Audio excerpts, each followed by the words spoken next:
at, Steve? Steve, there you are. What's up, guys? Is it still running? I can see it moving. I don't hear it though. Oh, he's muted himself. He's muted himself. All right. Well, Steve is trying to finish up on a CNC job. And guys, I'm just so happy to see that his CNC still works because I haven't seen him use it in a little while. So I'm just everybody, let's give Steve a round of applause for using his CNC. It's been a long time in the making, guys. Glad to see he's got it out of mothballs and it's got it working. So, yeah, I use it. I just don't show it. Well, I haven't seen it. We'll put it that way. We haven't got to see it work. Let's put it that way. But good evening there. Looks like Vince has been with us for a little while. Vince, Connie, Clayton, how are you? Dale Dubs. Darren Anton, Connie Morris, Dale, there's Dale again. Richard, Manny, Aaron, it's an Aaron, how are you, sir? Chris Gallagher from the land down under. Good evening, sir.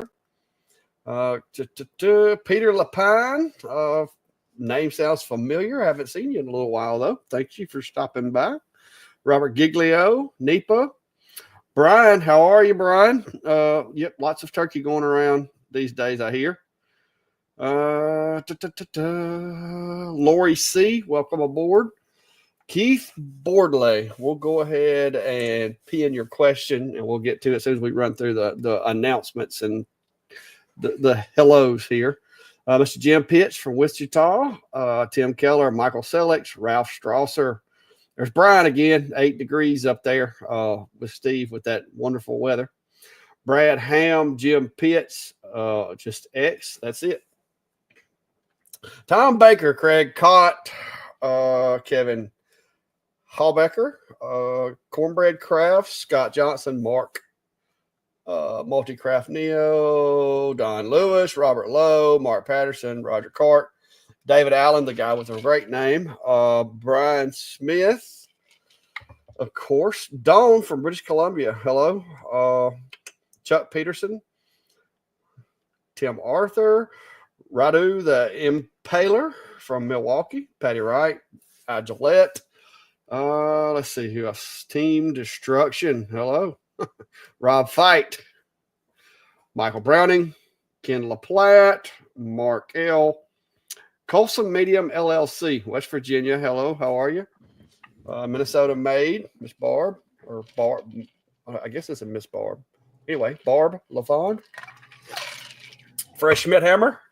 Jamin, Newsfan, Allie Buster, Jason Long, Kevin Hallbecker, James Richards, Midnight Sunworks, David Pingle, Jenny Hollister, Dawn, Charles Richardson, Joseph Cree, Greg Reynolds, Daniel Skidmore, Nipa, Mark L, Steve Wright, Mark Patterson, Cornbread Crafts, Jim Nottingham, Joy Weber, Stephen Rossman. Whew, I think I caught up. Okay. It's kidding. And Michael Morley from Alabama. Hello, neighbor. How are you? So, and X says howdy.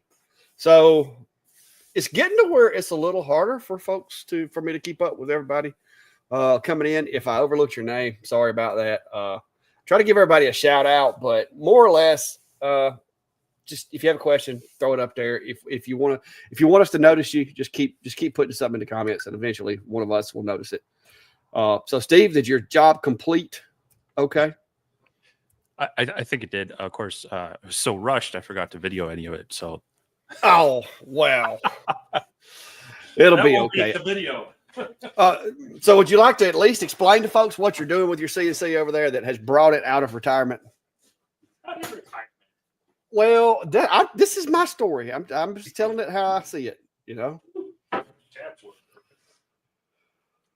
But anyway, Steve is working on his enclosure, and because it is, I can tell you, I can speak from experience.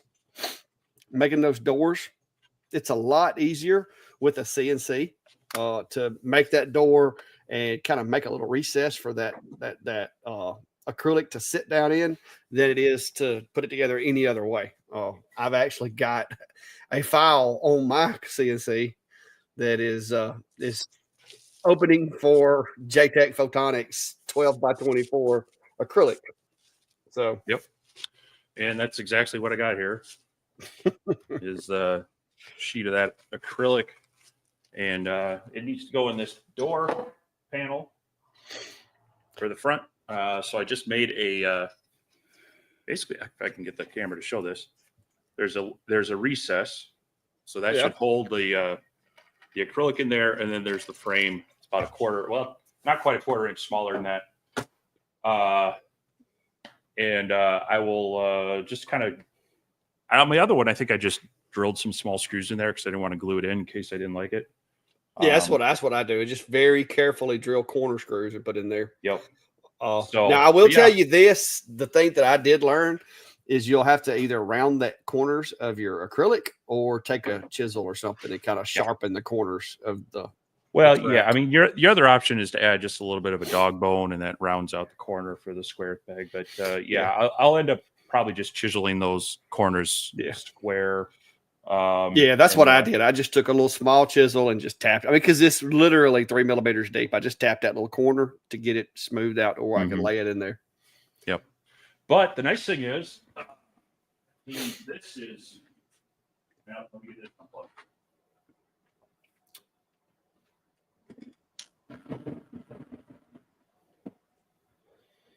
Fancy. Got your little airborne hose thing there.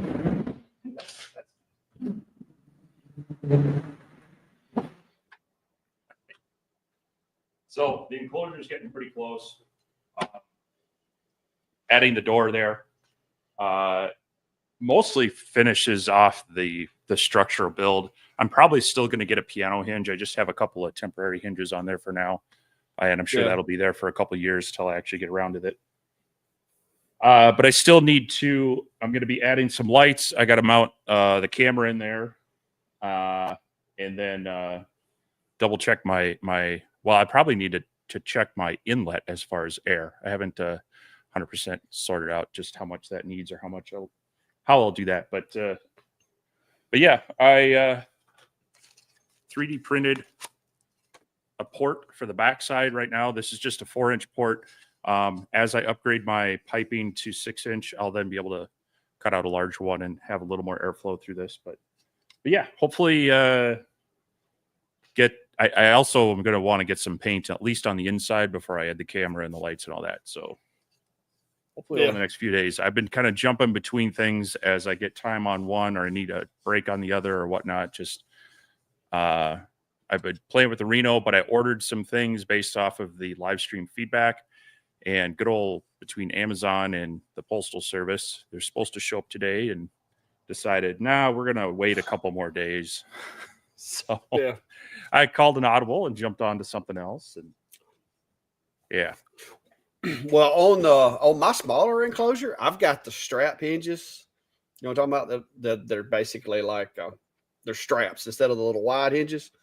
And those work really good on the smaller ones. The Enclosure Zilla, because it's such a long distance, I find that the piano hinge does better. But for these smaller ones, the little strap, like the barn door strap hinges, work pretty well.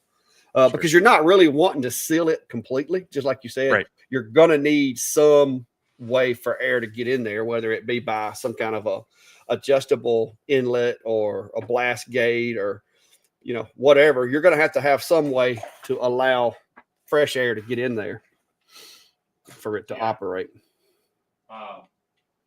And the next thing is the way I've got this one. I'll reattach this really quick. I don't need to have any like springs or anything on it.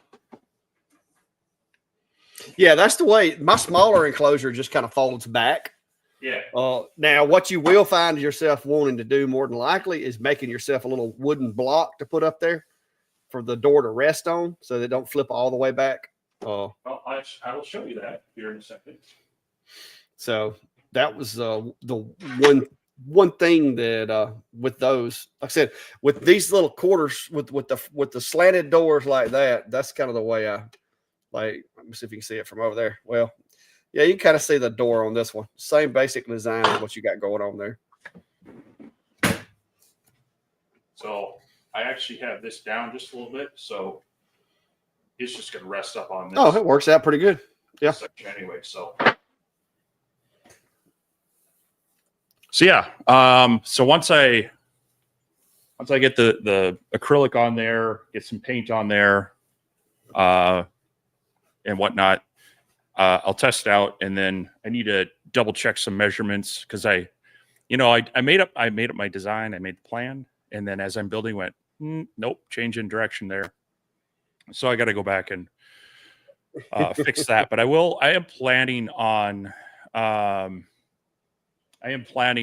offering at very least probably a set of cut files along with the video. I'm going to try to put a video together covering most of the steps. Like I said, I occasionally forgot to hit record on things, so I will try to talk through that. But I don't know that I'm going to do a full-fledged like build manual like I did on the last one with the xtool. I don't know that I have time to put all that together, but hopefully I've covered enough in the video to give someone an idea. Like here's all the steps to do this, and here's the cut list. Have fun. The biggest thing I know in talking with people about my other one, people worry too much about having it be perfect. And this needs to be nothing of perfect. It needs to be functional. It needs to be industrial. As a matter of fact, as you were just mentioning, you don't want to seal it up too much. You want to have some air inlet. Some people kind of get because if you seal it up too much, you're just going to end up having to drill holes in it. Yeah, and people get too hung up on like, oh, if everything isn't perfectly, I mean, if it's way out of square, yeah, it's going to give you problems. Yeah. But there's not too many areas where you have to be, crazy, that's like crazy accurate and such. Yeah, that's like this enclosure beside me. If you look, I don't know if you can see them right here. The way that I allow air into the enclosure is I have little felt bumpers on the door. So when the door closes, it can't quite close all the way. Right. It's like an 1/8 of an inch or so under these bumpers. And that's just enough to where if you look from the side, you can see into the enclosure, but you can't, there's no direct line of sight towards the laser. But there's that little crack that gets smaller towards the top that allows just enough air to get in there for it to vacate the smoke and stuff. And it works fine. I was going to try to, do me like a little, adjustable baffle, kind of like grills have on them. But then I did this and I was like, you know what? It serves two purposes. It keeps the door from slapping. Plus it lets just enough in there to where I don't have to worry about it. So, yep. But yeah, it's pretty nice design you got. Somebody was asking about the module hitting. I'm assuming you checked that, but I also know that you measured mine last time you were down here. So you should have had a good set of measurements of how far it needed to be up. It's going to come close. And the nice thing is I do have a little room on this one to move it back. So if you shoved it all the way forward, you'd be risking that. But it is going to have clearance as long as I mount the laser and back, and I still have full coverage on the honeycomb. So yeah, because this one, that 70 watts got that big controller on the front of it, so you're gonna have to have it towards the back a little bit. Yep, but yeah, it is something to keep in mind when building these. Some of these modules stick up higher, and that might be the thing in the build, the drawings based on this one. I may actually tweak give it a little more depth, just get that module away from things a little bit more for other people to build it. So, well, it's going to depend on the false bottom or not too. If you didn't have that false bottom, you would be well. Oh above. Yeah. And that's the thing where you could adjust that. I mean, and I think the way I did it, I think I glued those in. I could probably move those down if I needed to, but. Yeah. Like I say, sometimes on these things, you dive in, you do it. Yeah, you make it up as you go. I mean, that's what I did on my enclosures. I literally I envisioned it. I kind of sketched it out in my brain and tried to put it on paper best I could. And then when you start, there's always those things that, I didn't think about this or I didn't think about that. And then so it modifies ever so slightly as the job persists. Yep. So But cool. Glad to see you making progress on that. That's definitely gonna give you a little more freedom as far as testing and stuff out there in your shop. Yeah. Have you decided how you're gonna vent it yet? I know you were with winter. So well, I'm gonna hook it up to my dust or my smoke extraction system that I did. It's got 2 ports on it. I'm probably gonna move the P2 closer because I'm still using that for a lot of the CO2 stuff. And then I'll put this on the far end. I do have the blast gates, so I can adjust one or the other.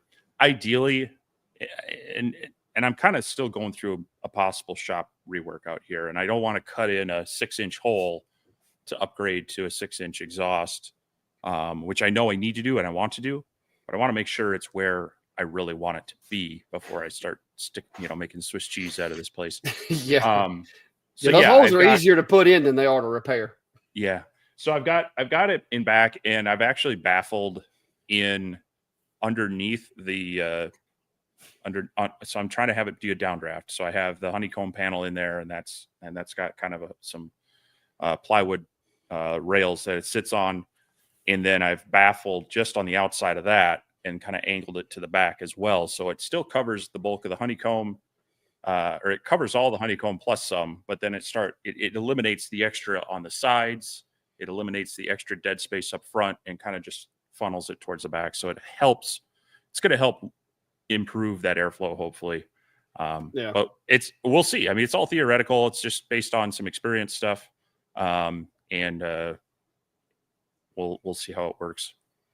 Yeah, that's of course the one that's closest to what you're building there with mine, and it's got that void underneath the honeycomb that like out the back right there. That's where the air is extracted from that one. Now, currently that one's set up. It's running on shop vac. That's my original design. The shop vac was my very first setup. I have since got to where I want a fan. I've bought the fan. I just haven't got around to putting the fan in. So I've got to print me some adapters and do some remodeling to it to be able to put the fan in there. And I got to wait till I get full flexibility back with my knee before I go to crawling around under the table fixing all that. So that's where I'm at on that one. Keith Boardley had a question. I pinned it earlier, and we'll go ahead and get to that one. I don't know if somebody's texting me or something. I don't know. We'll see. Says, I have a question. Does anyone have any experience with the Guike Pro 30-watt fiber? And I do not. I've seen some videos and some people using it, but I know most of the fibers are going to be very, very similar. But we have noticed that there are differences, but like a lot of it is going to be more so in the after sale stuff and some of the configuration. Some of them are configured a little better than others, but they're all basically the same thing under the hood from what I've seen so far. So what's your thoughts? Yeah, I don't. So my experience with traditional fiber lasers is really with ComMarker. I've got their B4, and they did send out it's the equivalent of the B4. So it's just a straight up 20-watt fiber. It's not the MOPA or anything. They did send out their B6, which doesn't really give me any new capabilities, but it does have some nice features. It's got autofocus on it. It's got a powered tower so that you can adjust it 3 different ways. You can autofocus, you can use the touch panel, or you can use the crank. And yeah, so I've been working through that, and hope to have something out on it in the next few days. Just been trying to run a couple of longer engraves as well. And the thing about those over, say, the Laser Pecker and the xtool F1 Ultra is they do work very well with Lightburn. They're meant to work with EasyCAD too, and then the Lightburn's plugin replaces that very well. So that's where I like about it is Lightburn gives you a lot of extra flexibility. However, xtool and their software make a lot of things easier just through kind of some of their presets for their machine. Oh yeah.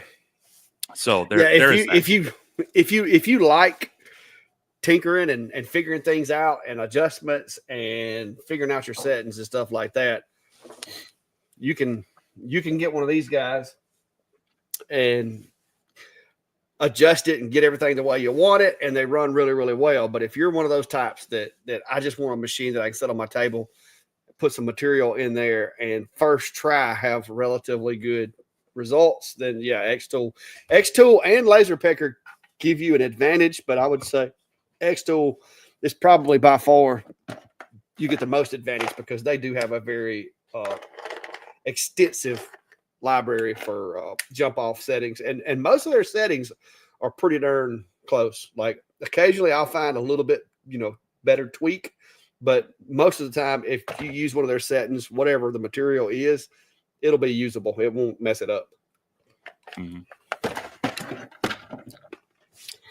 Jim says you should paint it clack orange. I happen to have the color code if you would like for me to go get it off the can.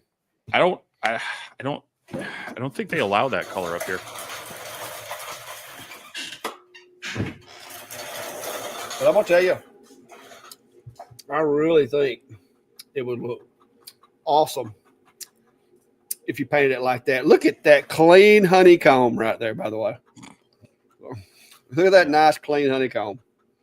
Isn't that nice and shiny? It's still basically summer. That's a pretty easy task. Both of them got a good cleaning. Both of them got a good cleaning today. It's not really summer here. You still have leaves on the trees. Oh, they don't all fall off around here. There'll be leaves. You still have green leaves on your trees. That's hardly even fall. Yeah, they don't all fall off. We just had frost like 2 days ago. It ain't had time for them all to fall off yet. Sure, you weren't just sticking your head in the fridge? No, we had frost. Like 2 days ago. Well, we have people it killed our tomato plants. We have people being stupid and actually go down on the lakes with only 2 inches of ice on them. So, till you're there, worse. I don't want to hear about ease of. If I ever see a lake around here with 2 inches of ice on it, we got a problem. It's like that. What's that movie, The Day After Tomorrow or whatever? It's done got rough. Yeah, I've never seen a frozen lake. I saw some mud holes that you could that were frozen. You could skip a rock across, but if you stepped on them, you'd fall in them. Mm. It's how we learn to drive in the snow up here. You just go in a frozen lake. No, thanks. Yeah, no, it's not going to get painted clack orange though. Unfortunately, it'll be. It's probably going to be purple. Else. No, that's too dark. Honestly, I think we've got a bunch of random colors of gray, so that's probably going to be the base coat, and it'll probably get decorated from there. It's going to look like a correctional facility. You spent way too much time in the government building. They always paint the insides of those places gray. It's supposed to promote uniformity. That's why they paint. Honestly, that's why they take correctional institutions and places of higher learning are painted the same color on the inside. My office is two walls of brick painted white and 2 walls of temporary wall drywall painted white with aluminum tracks. So I'd honestly go for gray. It'd be a change. Mercy.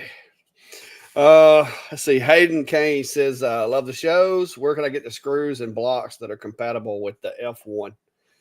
I don't know which exactly you're talking about. The screws are just metric screws.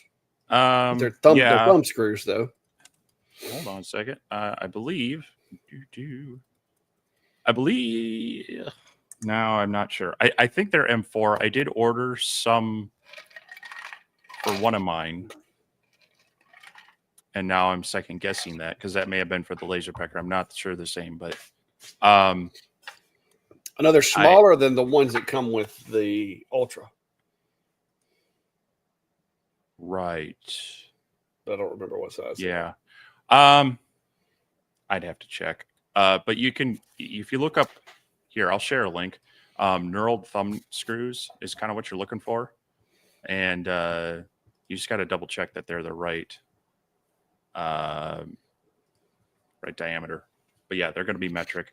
These are M4. I don't remember which ones those are for, so don't necessarily don't order those without maybe double checking. And I could do that actually. That's for the F1.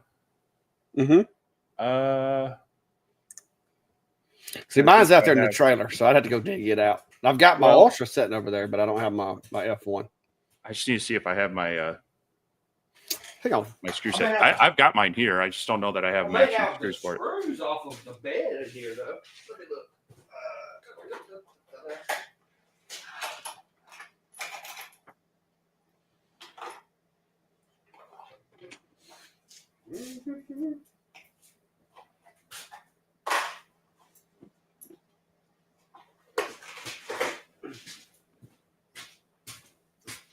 Because I don't use these. I think it's this little silver one here, isn't it?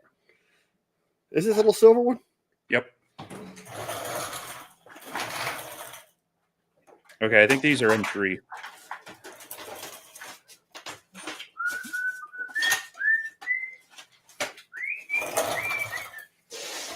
Stand by, sir.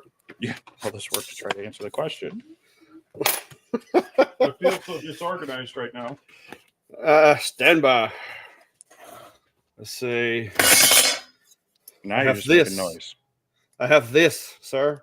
Oh, look at you. And this says that this is yes. It appears that M3 is the winner. Yep. So M3 by probably, let me see here, 10 or 12 as far as your length. This one is ooh, I think it's only about, it looks like it's only about 9 or 8. Yeah, it's not quite. Yeah. So that link I shared, it's not quite. The link 10. I shared has a size option on it, and they have like M3 by 10, M3 by 8. And yeah, you could grab that, and that should work for you. And then as far as blocks, you might, if you can, if you have another laser or something, you could just laser some out of 1/8 inch or 1/4 inch material. Especially if you have like some acrylic, that would make some pretty durable ones with some black acrylic.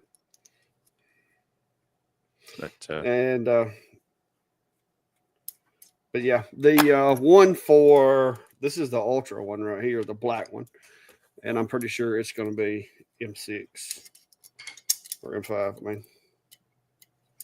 I mean, no, it's M4. Yeah, that's where I was.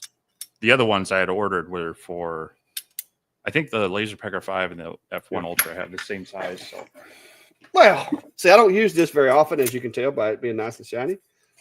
But I even have, and this is actually a pretty cool little thing to have if you fool with these things a lot. It has these little depth gauges. Not that I can't use my calibers, but you know, just in case.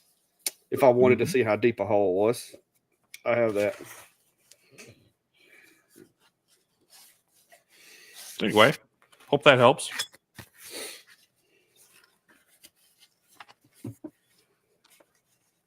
What are you fussing with there?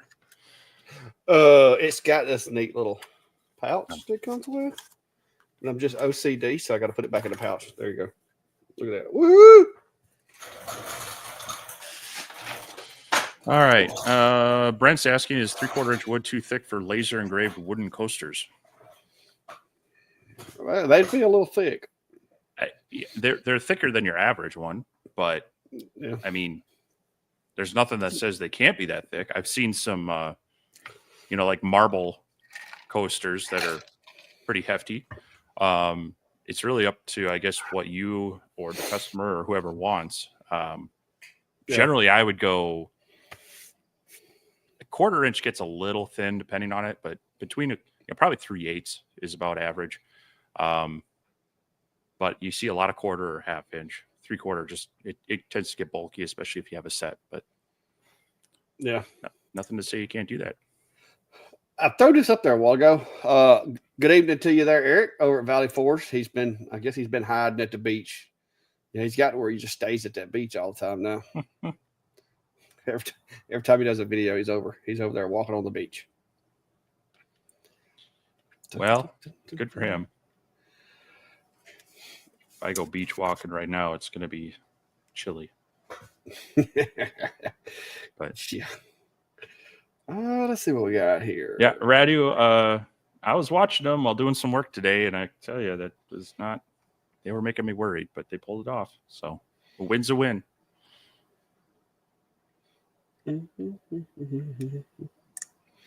I love mine. I don't know about Steve stands on them for sure. I'm pretty sure I do, but actually, I love mine. Got mine running right now inside, printing some stuff. So right now they have their Black Friday sale has been going since like October. It ends on the 3rd, so you got like 2 more days. They've got some pretty good deals on them. I am really tempted to pull the trigger on the P1S with the AMS on it. I also still have my, what is it, the Cheaty Plus, the Cheaty 3 Plus, and yeah, it was a lot better than my original Creality machines. I mean, it's Core XY. It was big. It has a heated chamber, all that stuff, but it is monstrous. And the big thing that I mentioned in my review that I hated about it was that filament on the backside, and it continues to have it continues to be a pain. And so I still want to have the capability of printing, some of those things like ABS and others. I'd like to have an enclosed printer for that. And working with that one today, trying to get it to print some things while having I've got the A1 Mini and the A1 running. It was so frustrating because it was so simple. Just dropping the files in, checking the settings, checking that the slice looked good, hit go. The only problem I had was I was using some Overture PLA on the Mini, and somehow it got the spool, the filament jumped off there and got wrapped around the holder, and the printer sends me a notification saying, "Hey, something's jammed. Do you want to check on me?" So I went and looked at it, and sure enough, so I just had to spool it back a little bit, retighten it, and hit go, and then it went ahead with the job.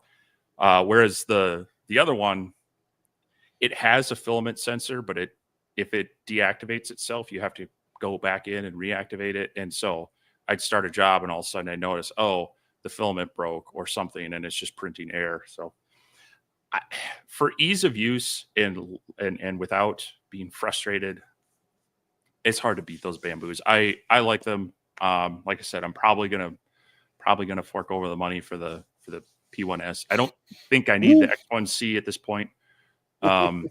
It's a few $100s more. Although, I mean, if you are right now, I mean, they've got some good deals through the 3rd. So So yes, I'm very happy with mine. Still using them a lot. I've recorded another Tinkercad video, but I want to get a couple things out first. So I'll have that coming out probably by the end of the week. Just another tip on, some ways of using it to make some things for lasers and such and workshop stuff. So I know I've gotten some good feedback from people on that. They've liked those. I'm by no means an expert on it, but I'm trying to show some of the basics, show how you can use it, show how easy it can be. So that hopefully it helps people not fret over, can I even use the thing? So anyway, that's my, I talked too much on that one. Nah, it happens. Let's see. Radu, the Impaler, says, could you comment on the Monport 60 watt experience with customer service, etc.? I'm also looking for the 80 watt because it has feed through both directions. As far as customer service, I really don't have to. I don't have a whole lot of stuff tear up that I can't fix. Like if there's a belt loose or a software issue or something like that, some kind of little hinky thing, typically I figure it out because I don't like dealing with customer service anywhere. But as far as the Monport machines, I had the M40, which was not great. It wasn't terrible if you didn't have a CO2 and you just wanted to cut acrylic. it was okay for that after you did a lot of tweaking with it. But this Monport is actually really nice, and I like it. But it's a Galvo, so I can't really speak to the 60 watt or the 80 watt machines. I got a friend of mine's got a 60. And up till a couple of weeks ago, he loved it. A couple of weeks ago, it started giving him a few problems, but I think he's got all that worked out now. So he said that they were working with him and sending him, parts to fix it. But he had an issue. I don't know what happened with his, but he had like just a series of unfortunate events went on with his machine. He had to replace some parts. So, yeah, I just got in a new Monport. It's actually not. It's kind of in the other direction. So, you've seen both Clack and I have had the M40, which is kind of their K40 from a little over a year ago, I think, year and a half ago. They have come out with their Reno 45, and I've got it here behind me. I'm just going to see if I can. Nope, it's not going to like that. They came out with the this as kind of the replacement for that. So it's a 45 watt machine. They've got two different versions. There's the standard and the pro. The pro is a little bit faster, but it supports light burn, and it kind of has all the upgrades that you would want from Monport or from a K40. I haven't had too many questions for them on it. The documentation's been enough for me, maybe not necessarily someone brand new, but I haven't had to reach out to them for support on it yet. That being said, I know I've talked with a few other people, and Monport and atomstack, I think they're kind of a step above dealing direct with China, because they tend to have some US-based help, but it kind of is sales that gets handed off to their technicians, which you do sometimes end up still with that kind of delay. If you really want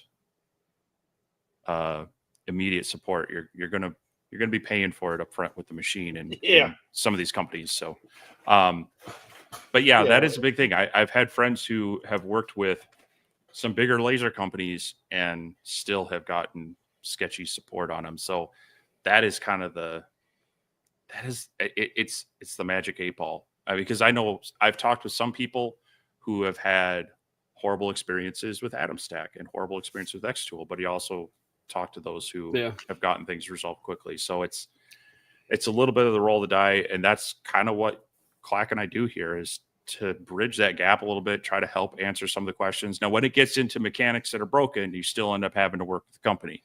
But when it's just trying to figure out, why is it doing this, or what am I doing wrong, we try to, through our videos, through this, answer some of those questions. Yeah, we do. I think we do a pretty good job, because I know there's several during the week that I'll get questions from people that it's not something that requires parts to be fixed. It's just a matter of an adjustment or a misconfiguration in the settings or something like that. And most of those things, and that's why I told atomstack, I had a Skype a Zoom meeting the other day with atomstack. I know you have one. And that's what I told them is, I like them sending me their machines, not because I just want to have every machine they make, but it comes in handy when somebody calls me and goes, "Hey, I've got this machine and I'm having this problem." It's pretty handy when I'm familiar with that machine, or, if it's a common thing, like with the A70, a lot of people were having trouble setting the Z-axis. If they didn't get it set right, it would throw the hard limit because of the limit switch was getting triggered. And I know you actually even had that issue when you were setting yours up, because you just didn't, it didn't like calculate the way that the thing goes together, and you adjusted it and it worked. Yep. Well, since then I've had several people that have had the same problem, and we've been able to, work it out and fix it. And that's one of the things that I told atomstack is a lot of this stuff, if they would go back and add like a how to fix it to their Facebook page or their YouTube videos or whatever, that would be helpful. But, at the same time, they can just send them over to my channel and get the same video. So that's one of the benefits of having the different machines. It is fun. And I'm working on a video for some of you guys right now that I try to mix it up. I try not to get stuck on with one particular machine, but I've been doing some projects with the 30-watt Rolly, the MK2, because it is currently the lowest powered machine in my lineup as far as the machines that I've got connected.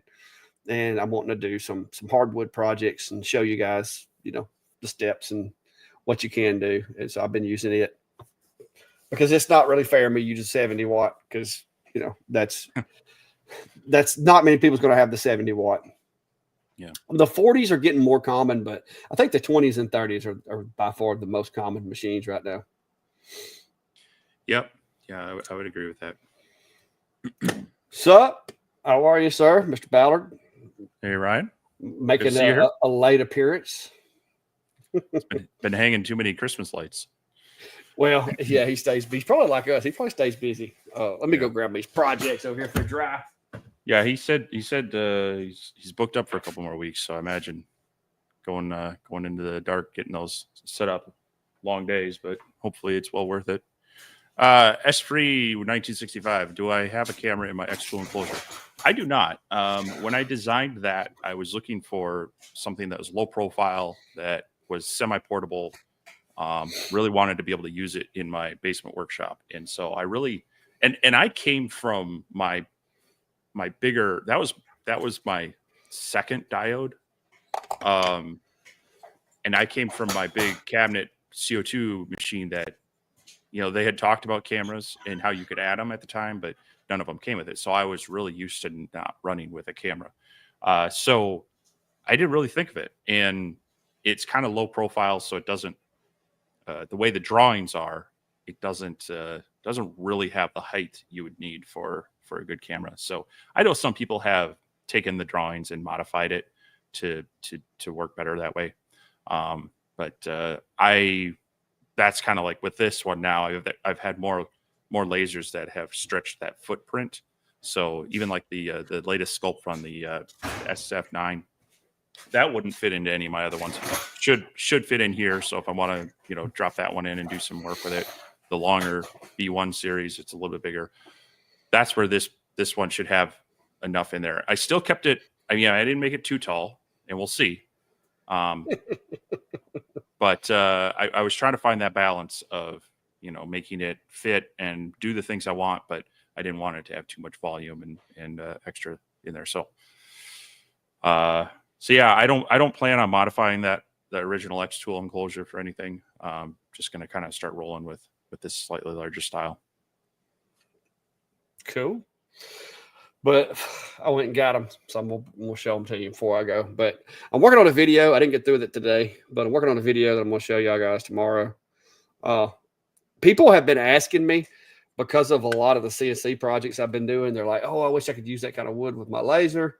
I would love to do laser stuff, that looks like your CNC projects. And so the next video y'all see out of me is basically going to be, and these are inserts. So it's not an inlay. It's an insert. Like, this is like, literally, I cut the material and like use kerf offset to where I could put the pieces back together. And they're currently being sprayed with clear coat. But I went and found some materials that were suitable to do stuff like this, to make, instead of doing everything out of plywood, this gives you the opportunity to use different woods. So if you wanted to use like purple heart or oak, or this is oak and poplar, which is because that's what they had at Lowe's. And this is Lowe's wood. So most of you guys could, run down to the local Lowe's and pick it up. So that video, I'll be finishing it tomorrow. I've got a lot of it done, but I haven't put the finishing touches on it yet. Well, our local Lowe's closed a few years ago, so it's a bit of a trek for me. So if you could recommend some stuff from Menards, that'd be great.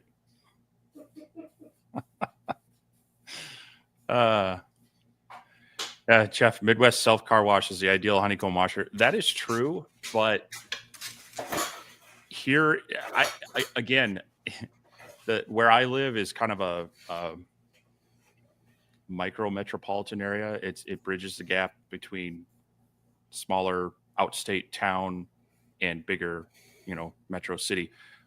A lot of our car washes have been going to more of the automatic, drive through. The machine does its thing. It's getting harder to find the ones that have, they let you in, they close the doors, go to town with the pressure washer on the wall kind of thing. Because that would be another option in winter, is just take it there, spray it down really quick. But I'm honestly, I think there might be one left in town, and they're barely hanging on, I think so.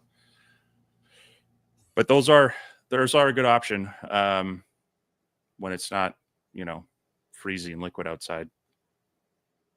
I mean, I can do that at home with my pressure washer, but I don't know what the big deal is. It wasn't. I mean, it wasn't that big of a deal for me today. Past 3 days, I think.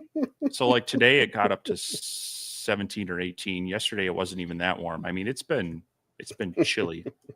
Now it's going to warm back up. We're supposed to have some temps back above freezing for a few days, and I won't complain because we've had flurries, but nothing's really stuck around for too long. So there's no snow on the ground here right now, but I know it's coming.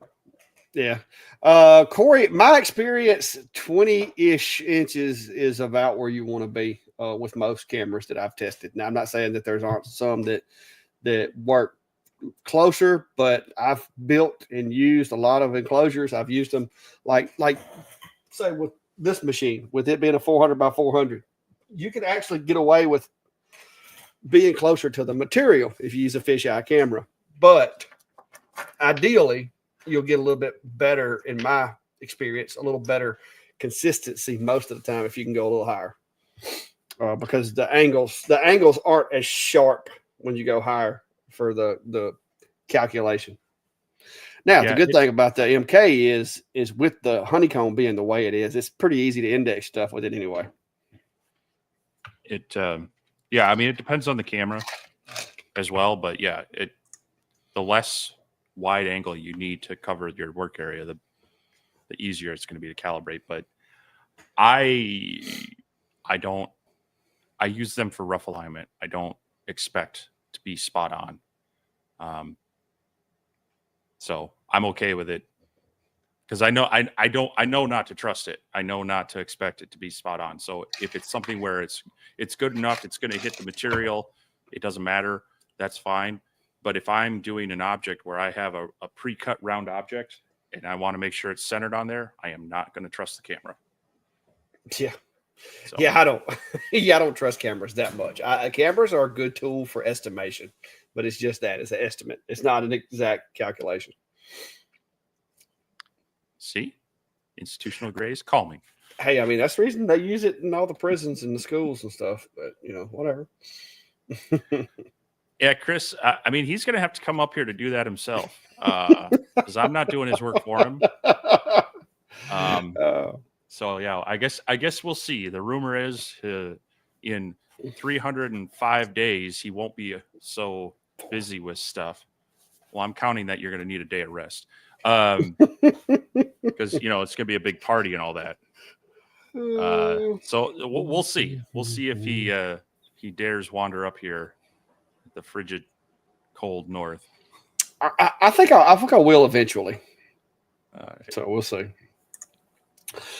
Sam says xtool versus Rolly Automation, looking to add a standalone laser versus having one on my Xcarve.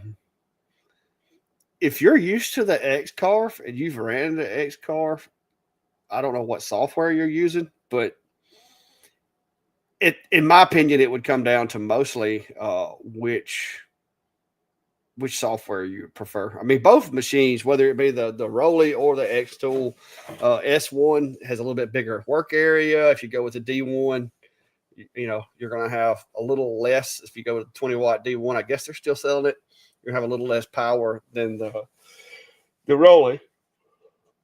If you're looking for enclosed, that would put you going with either a S1 or the MK2. You can get the MK2 in the extra wide if you wanted to. That would give you a little more work area. But the big thing is going to be, do you want to use Lightburn or do you want to use XCS? Because the S1, in my opinion, if you don't use it in XCS, you might as well just buy the Rolly extra wide, because the benefits that the S1 has, you are not going to use in Lightburn. It's just not. It's just too buggy. They've tried, and it's better than it was, but I still prefer the S1 being ran in XCS. And I'm a Lightburn fanatic, so for me to say that, you know that it's you lose a lot of functions with the S1, because that little point and measure system that they have, at first I thought it was kind of gimmicky. It's actually really sweet. Once you get used to it, once you learn how it works, it's really sweet. So what's your opinion on that situation? Yeah, I think you hit the nail on the head there. It comes down to what you want to learn. There's a lot of people who are intimidated by Lightburn, or they get frustrated with trying to learn it. And that's going to set you back if you go with the Rolly. But you're going to get, like you say, if you get the XW, you're probably going to get more laser for the dollar. I mean, you still got to buy more work area. Yeah. A little bit. Yeah. And that's one thing I always consider is never seems to fail, that you want, whether it's actual work area or just area to place your material. You know, yeah. I ran into that issue today I had just enough room for this piece of acrylic that I needed to put some holes in to shift it side to side in the xtool P2 to be able to get to the extents. Whereas, like you were mentioning on the Hurricane, you got that extra overflow area. You know, that's something to consider. But that XCS makes it a lot easier to have quick wins. You know, they've got a lot going with that software. They continue to develop it. And so for someone who kind of wants a lot of kind of presets and a lot of extra things, I mean, their design find is similar to having a mix of Creative Fabrica and Thingiverse and other things that you can just kind of pull things into. They've got their material library, things like that. So it makes it easier to get started, but you are really then locked into the xtool ecosystem at that point. Oh yeah. TJ, I know some folks that have the Hayocean fiber machines. I've never touched one, never seen one. I wouldn't know what to tell you. I wouldn't want to scare you the wrong way. I think isn't it doesn't Rick over at Rick's 2 cents, doesn't he have it? Isn't his one of his a Hayocean or whatever?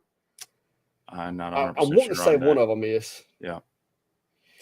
And then maybe Patrick. I don't know if Patrick has a Hayocean, but he would probably be more knowledgeable about the 60-watt MOPAs, because I got a 30-watt MOPA sitting right there, and that's the only one I've ever had. So I'm not exactly an authority on those. Jess is asking, what's your favorite material to work with on a laser?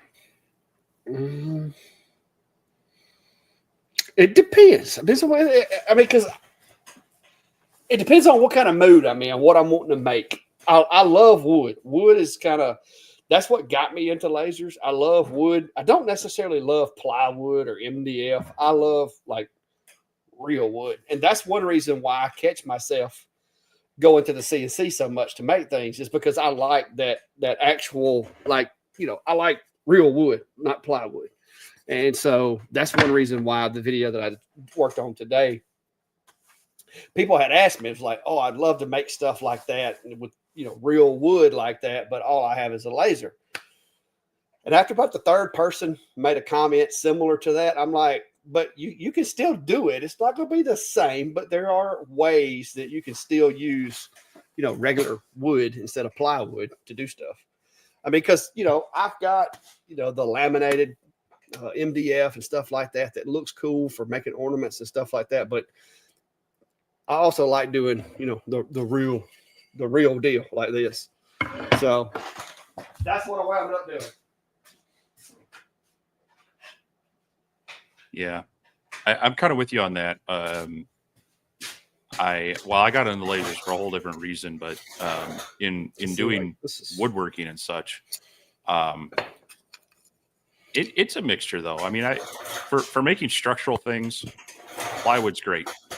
Yeah. And so, you know, if I'm building Yeah, I got into lasers because of my model airplane hobby, and for that it was balsa wood, like real balsa wood. I've seen a lot of people call other things balsa wood that's not balsa wood, but that and light plywood or Baltic birch plywood, I've used a lot of that because it is fairly consistent and it's a durable material, kind of consistent material. But for more decorative stuff, yeah, I like working with the hardwoods and you know, that there again, it depends on if I'm doing an engraving and if I'm doing decorative stuff. You know, I'm going to bounce between a few, you know, cherry being one of the ones I like across the board. But it's not always the answer for everything, but yeah. So for like structural kind of things, I use a lot of, Baltic birch plywood. It's a little more dense than what you get, and it's getting hard to find. So I've actually been looking at, you know, what are good alternatives. I'll tell you, this birch stuff that I've been getting from Rugby, it's a lot better than that Luan I've been using. It's a little tougher, but it's better. Yeah, there's two places I haven't visited in a while, and I need to. They're local hardwood dealers. I know one of them stocks, or both of them stock Baltic birch, but I need to go and ask them. I'm like, hey, I'm looking for some material that has these kind of properties, and see what they can. Yeah. See what they can source for me and bring in locally. Even if I got to order it and wait for them, I'd rather have them pick it up than I can coordinate with them than randomly have a semi drop off stuff in front of my house. Yeah. GM says Clack had a picture of it looked like a trip to Lowe's for stovetop covers. Was Lowe's source specifically? Yes, I've got a video. A matter of fact, that's what that load of lumber turned in. Well, part of that load of lumber turned into right there. That's 6 stove covers that I'll be delivering one afternoon this week. But I did those yesterday. That's why y'all didn't see a whole lot out of me yesterday at all. Let's see. I don't remember. Yeah, I did a video back in 2022. I haven't really done I did one, but I don't remember what I was doing. There's a couple of my lives, but that I've done. But basically, yes, that was it's a 24 by 6 foot, 24 inch by 6 foot pine bonded panel, which is basically just a glue up panel and then some pine 1x4s. That's really all you got to have for those. And all you'll end up with for scraps is a piece of 1x4 about that long that I just usually either keep and use for CNC or laser projects or burn, which here lately I've been burning them all. And I'll end up with a piece of the panel about yay big. Which I keep these too because this, out of those 6 foot panels, this is the scrap that I have when I get through cutting them. So this is really the only scrap that I have from stove covers. And if you look over there on that wall behind my CNC, all those little honeycomb shaped things, that's what I do with these. I keep these, and when I get them a bunch of them, I'll set them on a CNC and cut those things out, stain them, paint them, and then take a nail gun and shoot them up to the wall. So recycling. I wind up with very little scrap by the time I'm done. And I also, like the other day, my mom came over and wanted some of these Christmas trees everybody's been doing, like where you have like 3 Christmas trees and you have like a base and you paint them different colors. So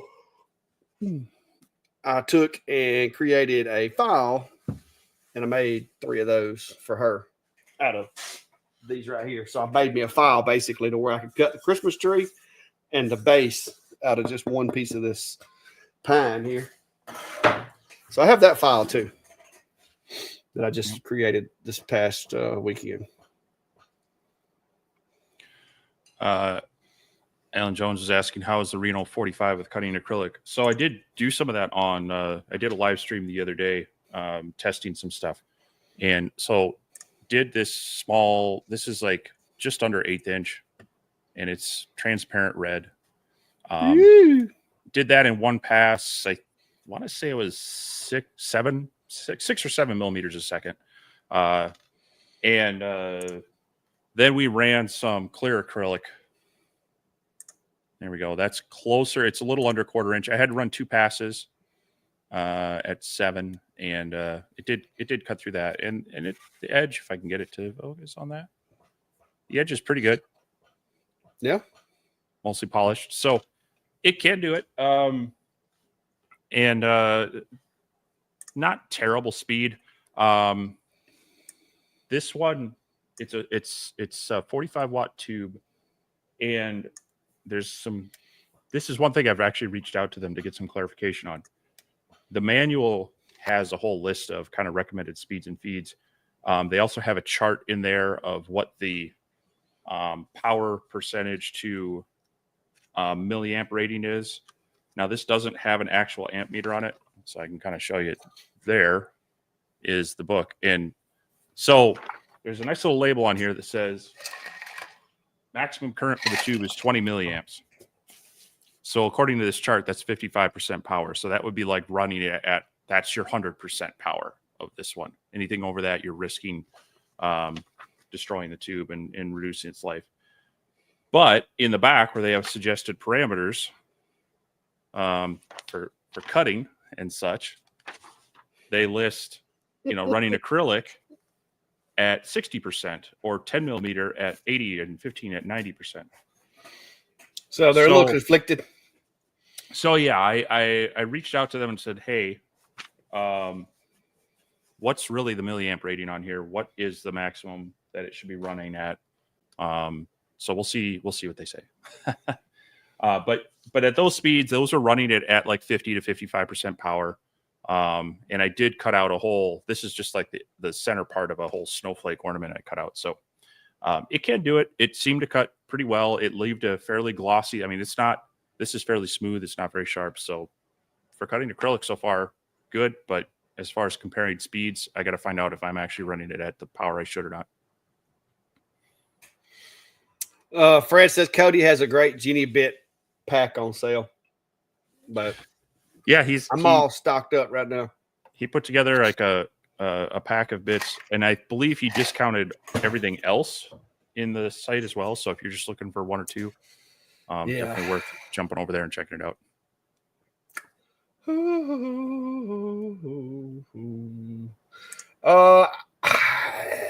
If you look at the setup instructions for the RA2 for Lightburn on xtool's website, they would give you the steps per rotation there because you'd have to know them to set it up in Lightburn.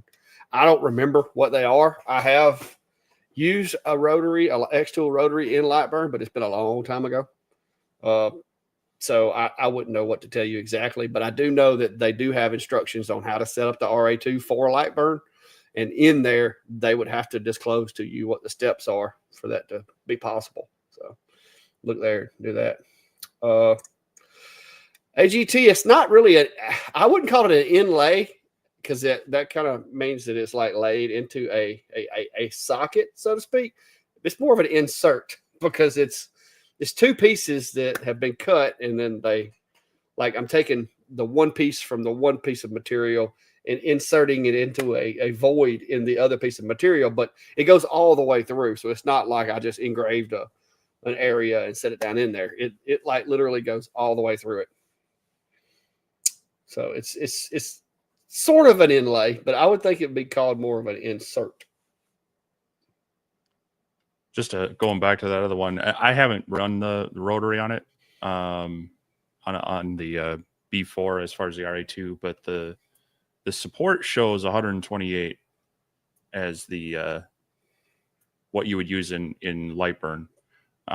So you can start with that, and if you've got, and it's going to be harder on the comm marker because of the material you can't engrave. You got to have that little controller too, I think. Yeah. Yeah, it's got a box that plugs into the back. Yeah.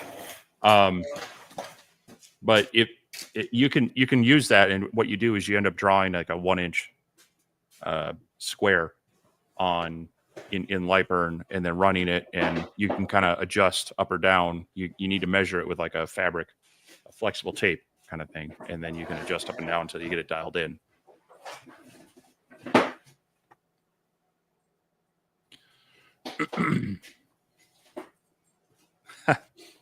Yeah, Daniel, I've had Menards here in town forever, so I appreciate it. They don't always have everything I need, but they have a big collection of stuff.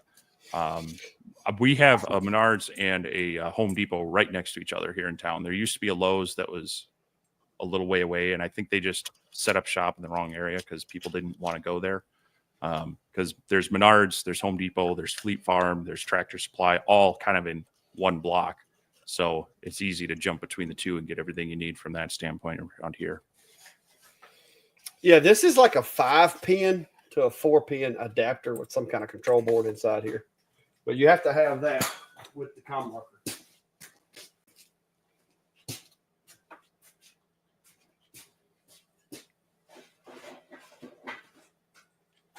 AGT, yeah, I've played with the Tiger Ply stuff and it's been okay. I don't know. I think I got a bad batch of it at one point because I was just struggling to cut with it. Similar to the Revolution plywood at Lowe's. I think the Tiger Ply actually has some nylon in it. And so on higher power, I would say like 40 watt and above, it seems to not mind. But, you know, like on the, I was trying to cut it with the 20 watt D1 Pro and I'd run into spots that it just would not like it. So could have been a bad batch, but.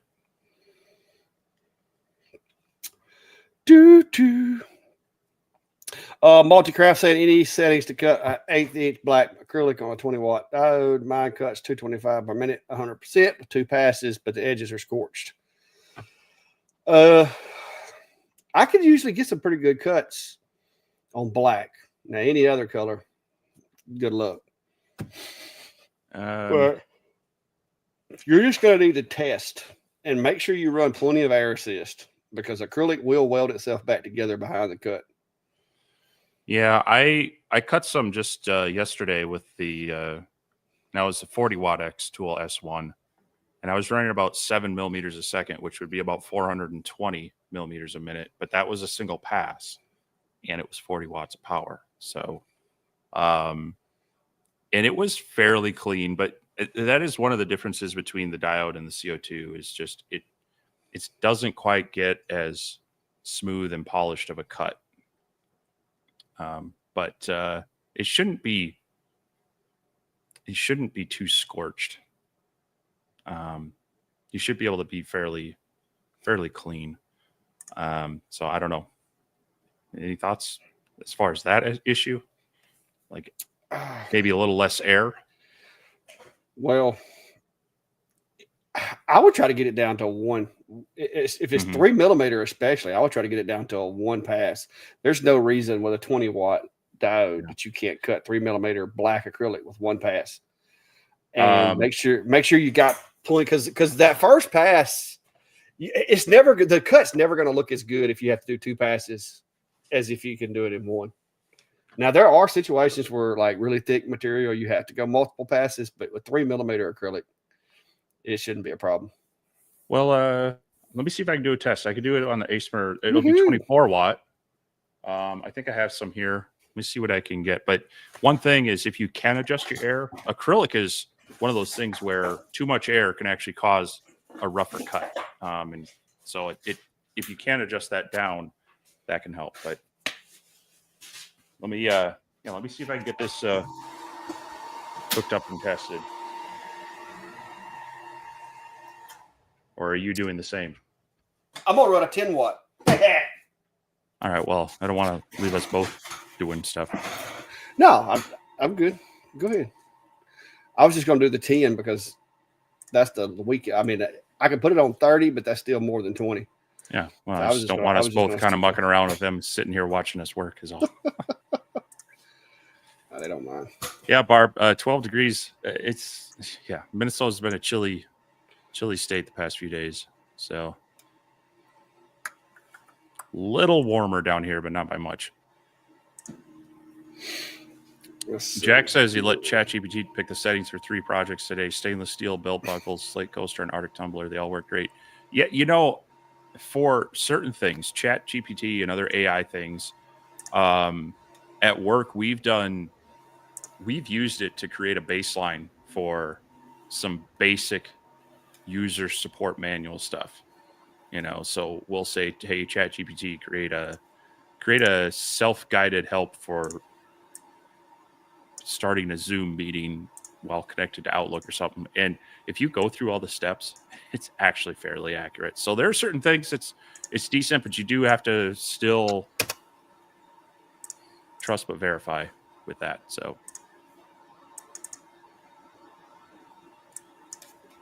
I'm taking all the kerf out of this.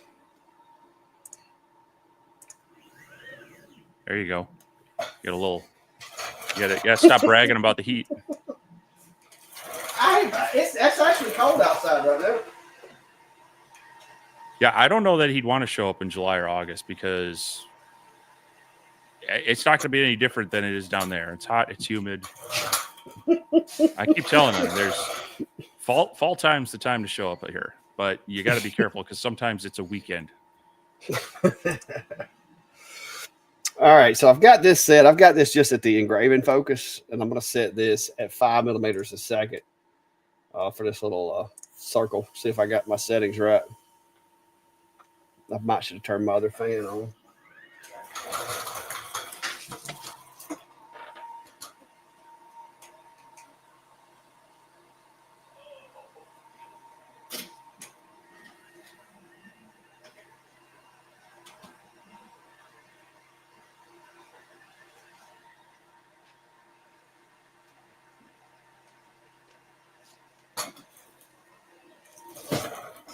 All right, so that didn't. So I'm going to reset the.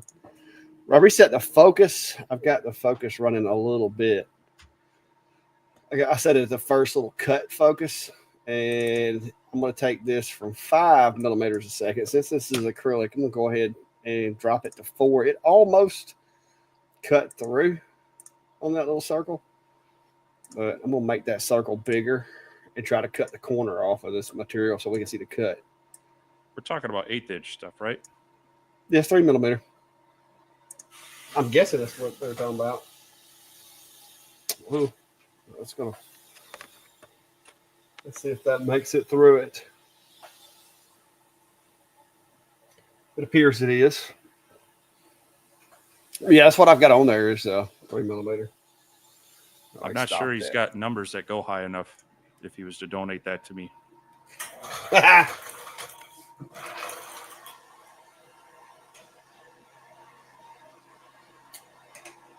Trying to make sure I've got some black acrylic.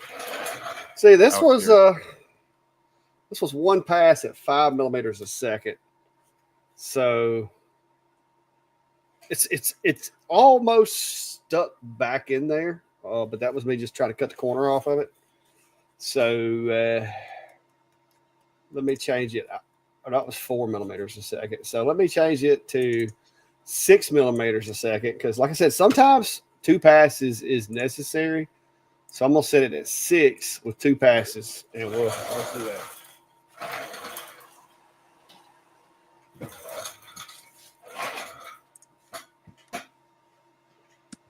Well,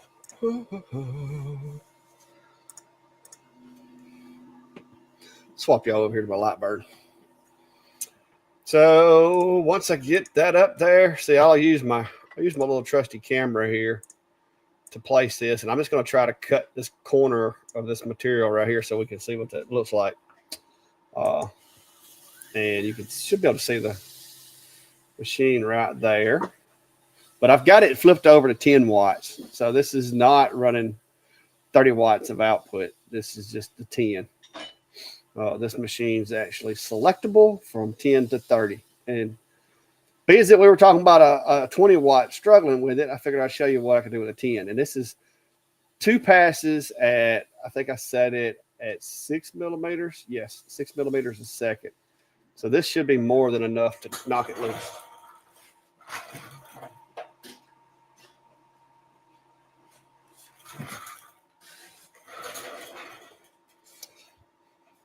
So yeah, at 6 millimeters a second, 2 passes, it dropped it. You can barely see where the 2 passes are, like one shinier than the other, But all in all, that's an acceptable. It's an acceptable cut. So, but that is totally did with a 10-watt. No, with a 30, I could go much faster. So you should be, like I said, if you're having to do 2 passes is okay, but I wouldn't want to run much more than 2 passes. With a 20-watt, you should be able to do it in 1 pass. So I don't know why you wouldn't unless your focus is messed up. But there you go. That was with a 10-watt. Oh, let me swap this back over to 30 before I forget, because I'll be running it on 30 or on 10. You know, I swapped my darn M40 the other day and didn't realize it, and I ran it for a solid month on 24 watts. I think my black acrylic's all inside. So, well, I see it worked out good then. Yeah, I found a bunch of other stuff. I can't believe you ain't got some of those little test pieces they send with all the machines. Well, it's like a box of them. They are, but they're inside because, I mean, I've got like the big thick 1-inch thick thing that neither one of us have found a laser that'll cut yet. Yeah. Not without starting a fire. Anyway. Yeah. Oh,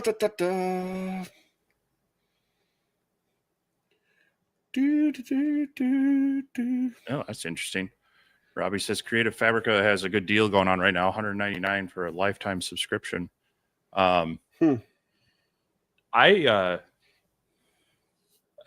actually dabbled with that recently and paid for a year at like $3.99 a month or something like that. And it's pretty neat. They've got a lot of things out there. So that's one thing I sometimes struggle with is I can engineer a nice enclosure, but to figure out how to, the graphic design, the aesthetics part of it, sometimes that's where I'm like, I don't know.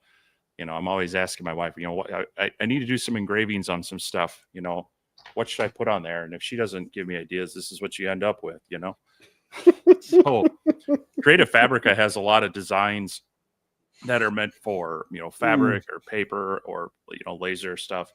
And you can pay individually for them, much like you can go and download them from Etsy and other places, at like $3 a piece. And they give you commercial rights to use those in the production of items. You can't necessarily take that design and make your own files from it to share. But they've got some things out there that if you just kind of want some quick things to put on products at $3-4 a month, or if you think you're going to be using it for 2-3 years there, a couple $100 and get you lifetime access, that's not a bad deal. So look into it, see if it works for you, see if it fits for you. So yeah, Brad said he just got the F1 and the Learning XCS, and the A40 Max will be here Wednesday. I think you'll enjoy both of those machines. So the A40 is going to be very capable because that's equivalent to what I've got in my enclosure over here. Yeah, Beaver Creek. So I needed to clean the honeycomb in my S1 the other day, and so I know people have asked me in the past, how do I do it, especially in the winter? So I put together a quick, I uploaded it as a YouTube short. So it's 60 seconds. It's under 60 seconds.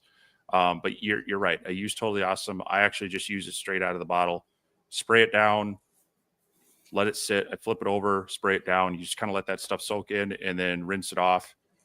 It gets 85-90% of the stuff off with that. Now, if you want it spotless, yeah, you got to get in there and scrub a little bit more or get out the pressure washer, but I can't run the pressure. I'm not going to run the pressure washer in my laundry room. So this is kind of hey, take it in your bathroom and just get it in your shower. Nah, this is good enough. It's the wintertime good enough cleaning. And so I put that out there.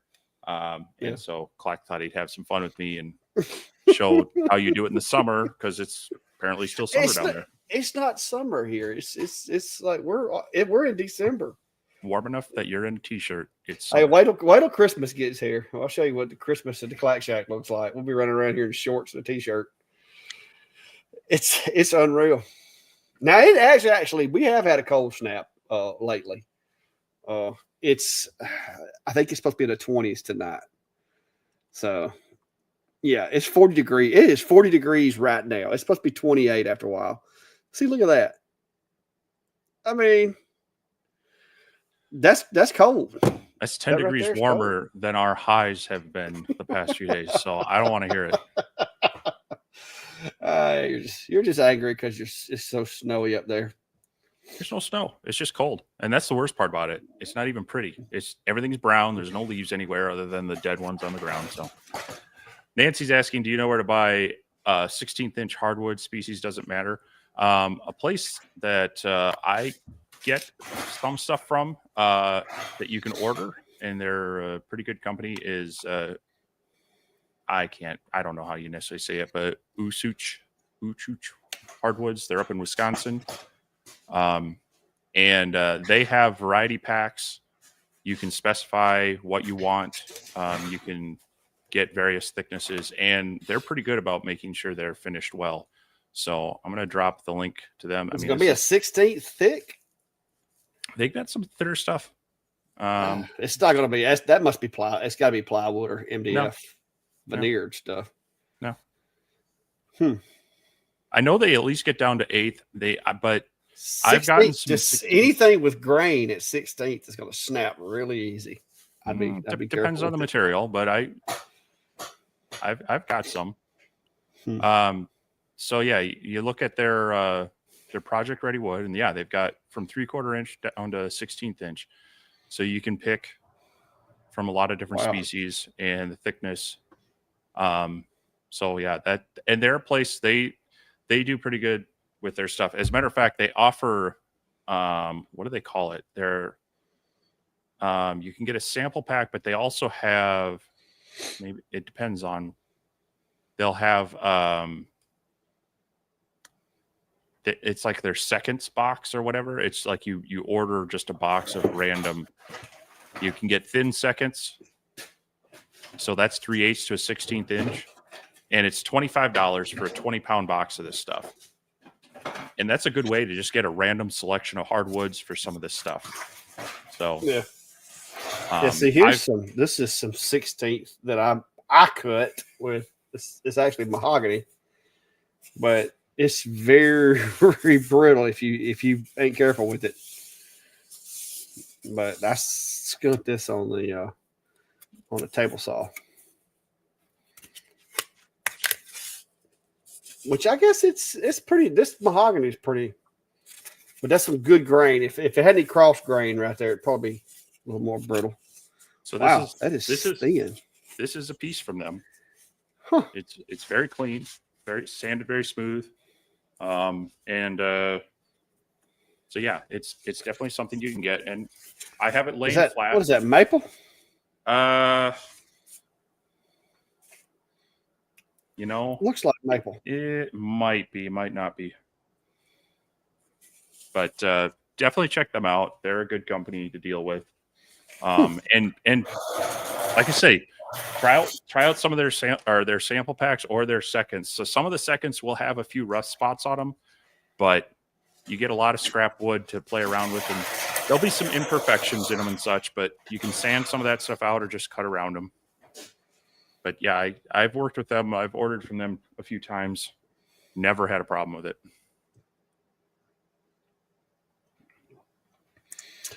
Apparently Steve would have an issue with that, but I've never heard of anybody having an issue with it. Of course you haven't, because they had an issue, and now you haven't heard from them. Yeah, I use 3/4. Half inch, when you start going with something like in actual wood, not plywood, half inch material with length is going to start twisting and stuff really, really bad. The thicker the material, the less that happens. More so, I just don't understand. If you ever want to use your stove, now whatever you had on there has to move, and you have to put this thing somewhere. Just prop it up against the wall. It's not that bad. I don't know. I just sell them. They asked me, "Can you make them?" I said, "Yes, I can." That's how that went. Makes no sense. Now, my wife used to have one, but it's back before she got her new stove that's all pretty and stuff. Back when we had the old one that come over on the Mayflower, she wanted to cover it up so nobody could see it. It probably would run for a lot longer than anything you buy now. Oh, well, we got gas. Well, our stove, because of where we live and the potential for hurricanes and tornadoes, our stove is gas, runs off propane.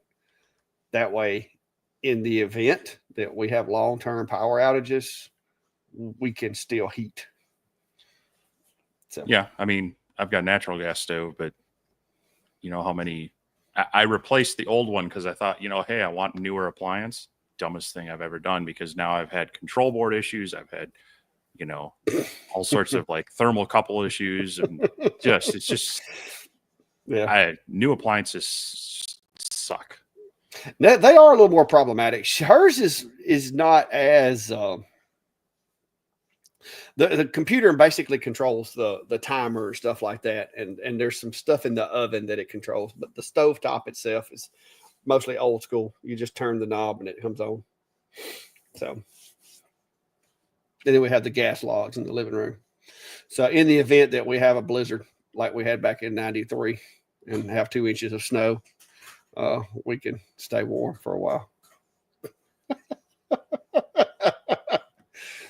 You heard me say we had a blizzard in '93, didn't you? I'd like to see what your guys' definition of a blizzard is, but hey, it was rough. I can remember. I was like a senior in high school when it happened, and yeah, it was rough. Probably just would have been a 2-hour late start for us up here. Yeah, see, look right here. Look at this. I mean, look at these pictures. Like that's some serious snow right there in Alabama. That's just look January. At that.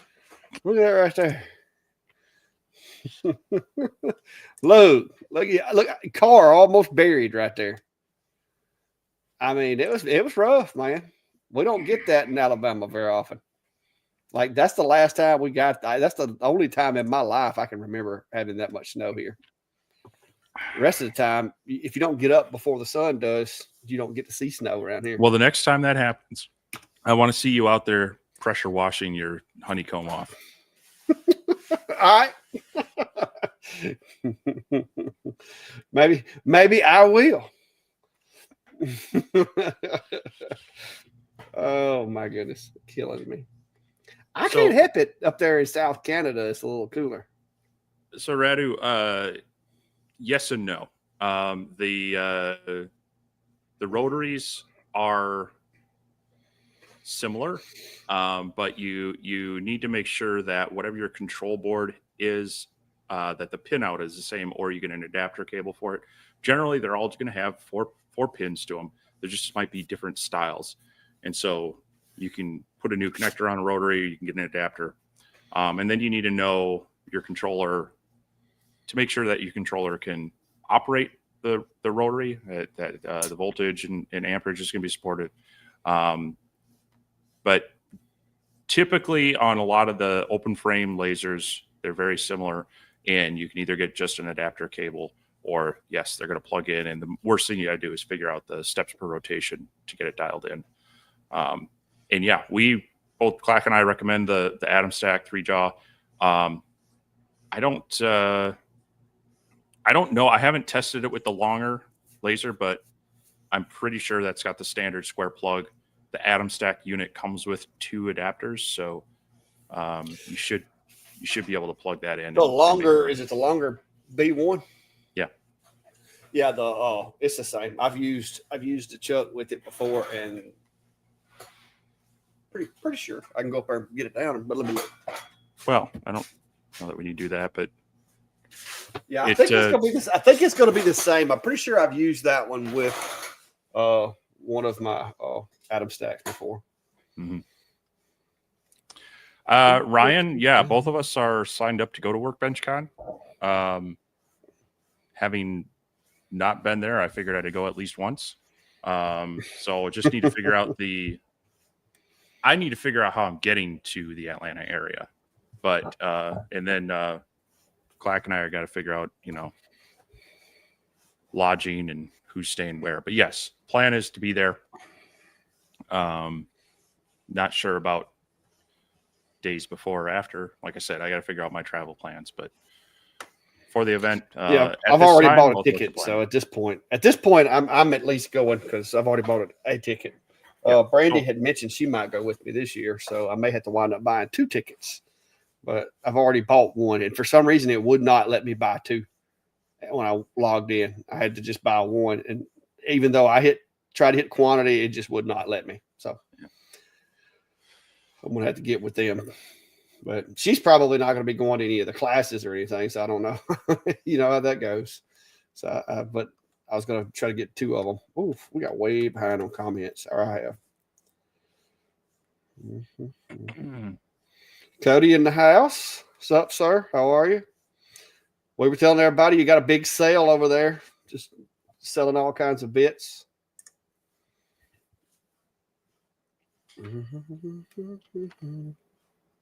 I need to quick fix my microphone stand.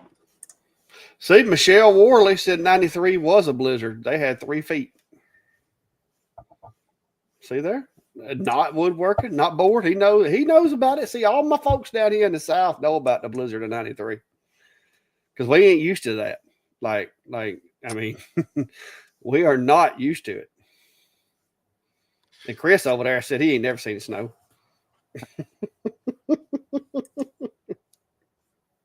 Well, he's rolling into summer. Yeah. Brian, I hope not. I hope it's not in the thousands, but actually it is. If we're talking days, it's in the thousands, so never mind. I was thinking months. It's not. It's hopefully not in the thousands of months. I mean, we could print like a little 1 and just like tape it on the side right there. You'd need more than 1. Yeah. I mean, let's see. Quick math. Worst case scenario. Whew.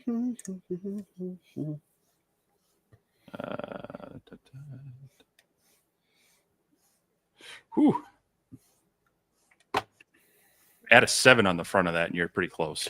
Oh Lord, that's a lot of days, Steve. That is a lot of days. Yes, we don't. We try not to think about that. Oh, I pulled this up a while ago because I was going to show y'all one of the things that I do with these scraps from the stove covers. Is that right there? So by the time I get through making those little Christmas trees right there with it, there's really not a whole lot of scrap left. And so I do that, or my little honeycomb. My little honeycomb pieces over there. Either one. Brian said that's 19 years. You need to win the lottery. Yeah. Like I said, that's worst case scenario. Hopefully it's less than that. Yeah, Dale, that's what Steve claims, that he had to walk to school uphill both directions when he was growing up in Minnesota.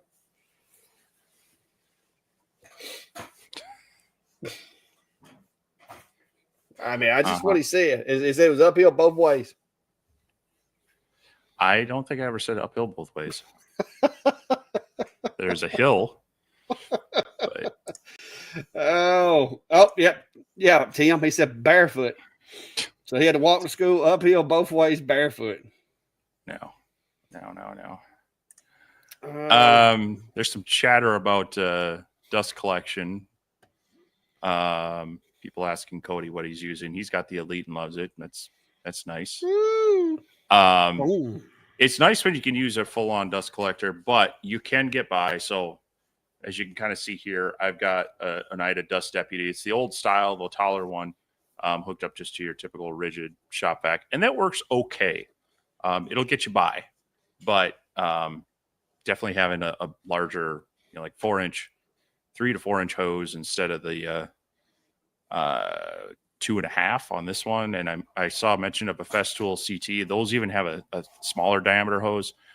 For a larger machine like a 150, I don't know that that's like this keeps up with it enough, but it doesn't pick up everything. So mine works awesome. I can honestly say I've watched other people's CNCs and YouTube videos, and this dust collection compared to what I had prior and compared to what I see other people's machines doing, this thing rocks, and it's quiet.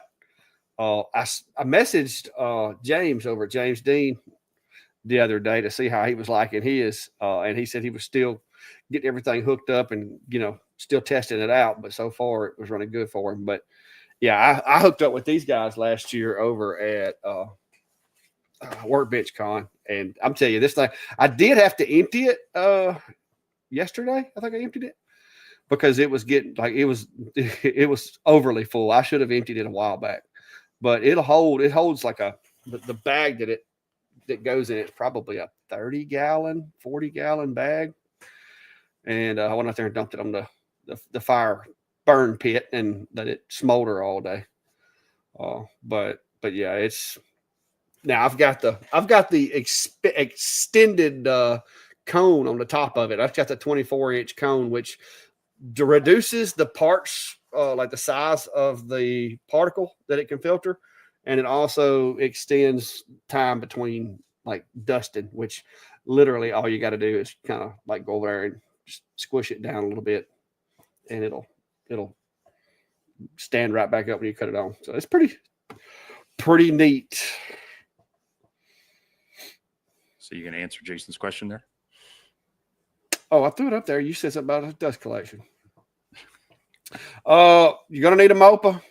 Steve likes the F1 Ultra, but it's slow, and I would agree with him on that. I mean, if you're just doing one for yourself, it's cool. You can do it. But if you're going to seriously be cranking them out, you're going to want to look at like much, much bigger fiber laser, in my opinion. And I know you've done more of those probably than I have with the Ultra. So yeah, I don't think you need a MOPA. I don't think you need a MOPA for challenge coins, because that would be if you're doing like color stuff. But you definitely are going to want something higher power. 50, 60 watt, probably the minimum. You can do it with 20 watt, but to get any depth, you're talking 4 to 5 hours per side. And those are some boring times sitting there making sure it doesn't mess up. Which is, yeah. And all the laser manufacturers want you to show that with the machines, but it takes time to set them up, and then it takes time to let them run, especially doing two-sided. So, obviously, if you can get the higher power, that's going to cut that time down. So definitely be looking at, like I say, 50 to 60 watt on up for the fiber laser if you're going to be doing any deep engraving and challenge coins like that. Yeah, I think IV Killer is saying the same thing. He's got a 20 watt fiber, so it's taking 2 or 3 hours for each side. And yeah, I did one with the Ultra. Tried one. It didn't do what I wanted it to. It looked kind of weird. But it was like 3 or 4 hours to get the depth, like to try to get the depth. And it didn't turn out exactly the way I wanted it to. Fred, I'm jealous, but we'll see. I may be making a brief trip to Arizona in January. So my dad's down there up in Payson, about an hour north of the Phoenix area, and if things work out, I'm going to be hopefully spending a few days there. And who knows? Maybe I can bug Cody and stop by and make a bit or two. I just don't know what to think about that. I don't know if that's a good idea. Cody might not want you over there. Oh, hey, you saw it. I ran the machine today. You did use. I'm proud of you. I'm very proud of you. So,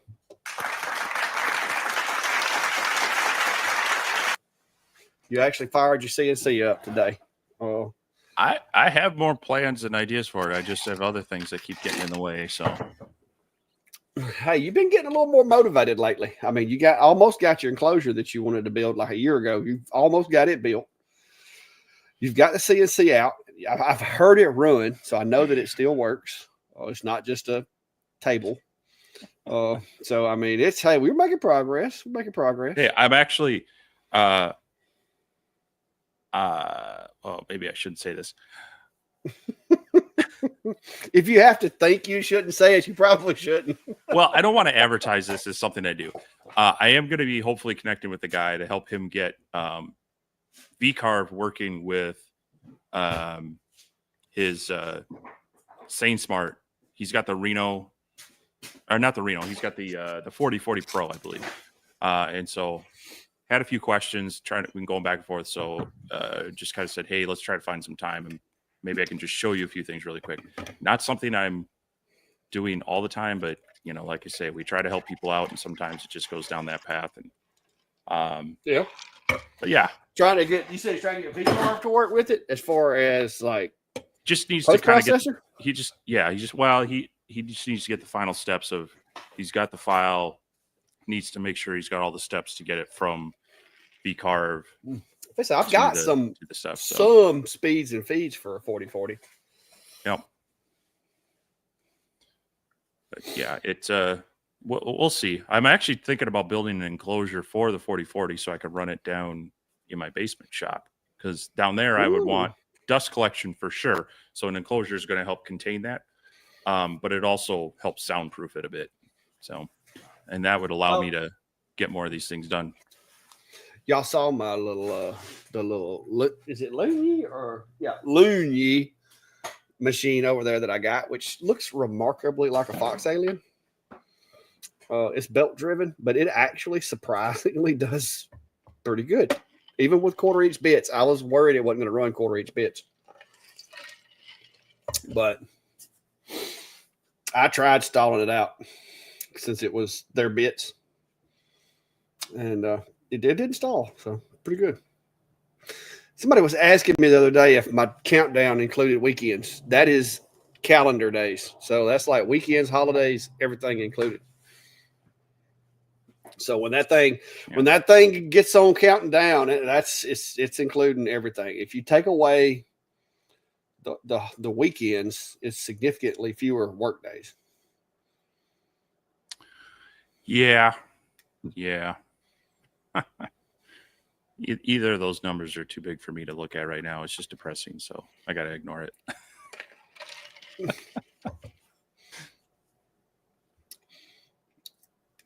Try to get caught up with comments here. So if we've kind of passed yours by, drop it in again, and we'll try to hit it up. We got about 20 minutes left before we would normally cut off, although we sometimes run a little long.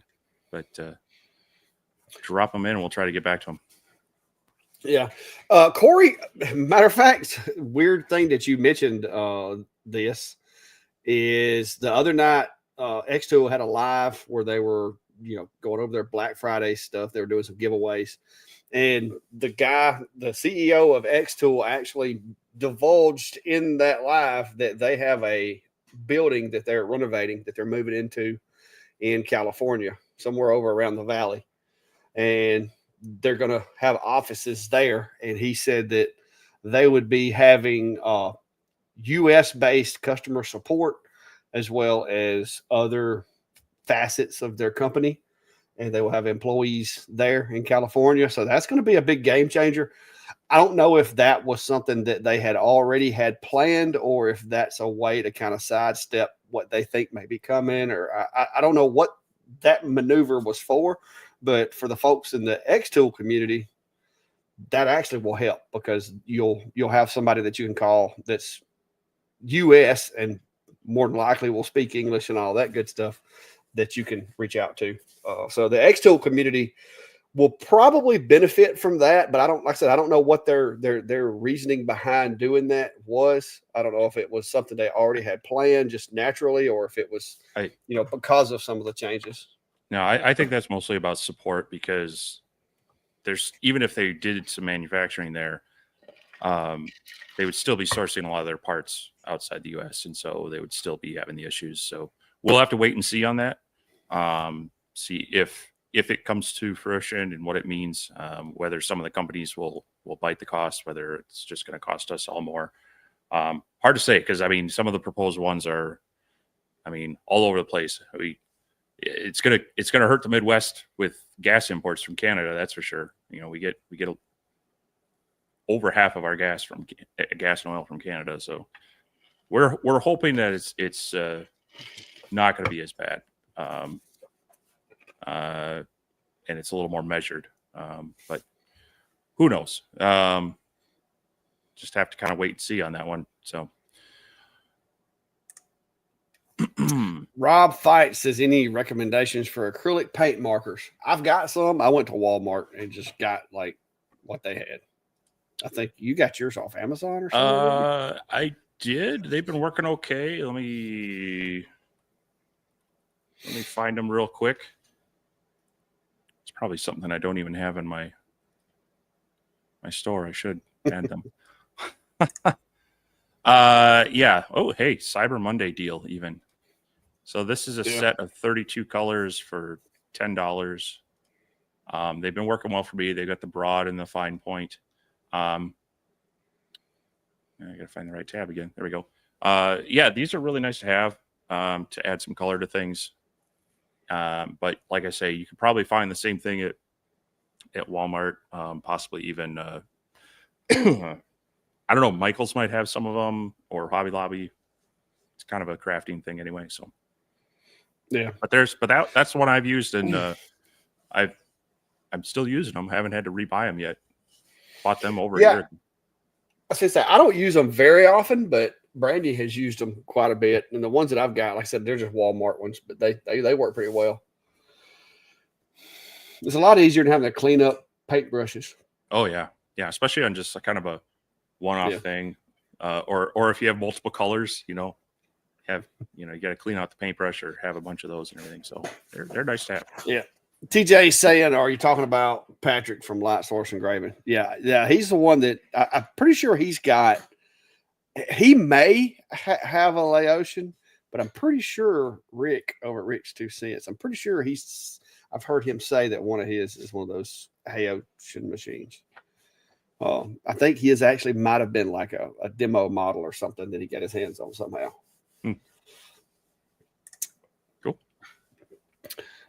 Jeremy Middleton said the Genmitsu L8 just seemed to be a good deal for the price. I'm open to others if there's any options.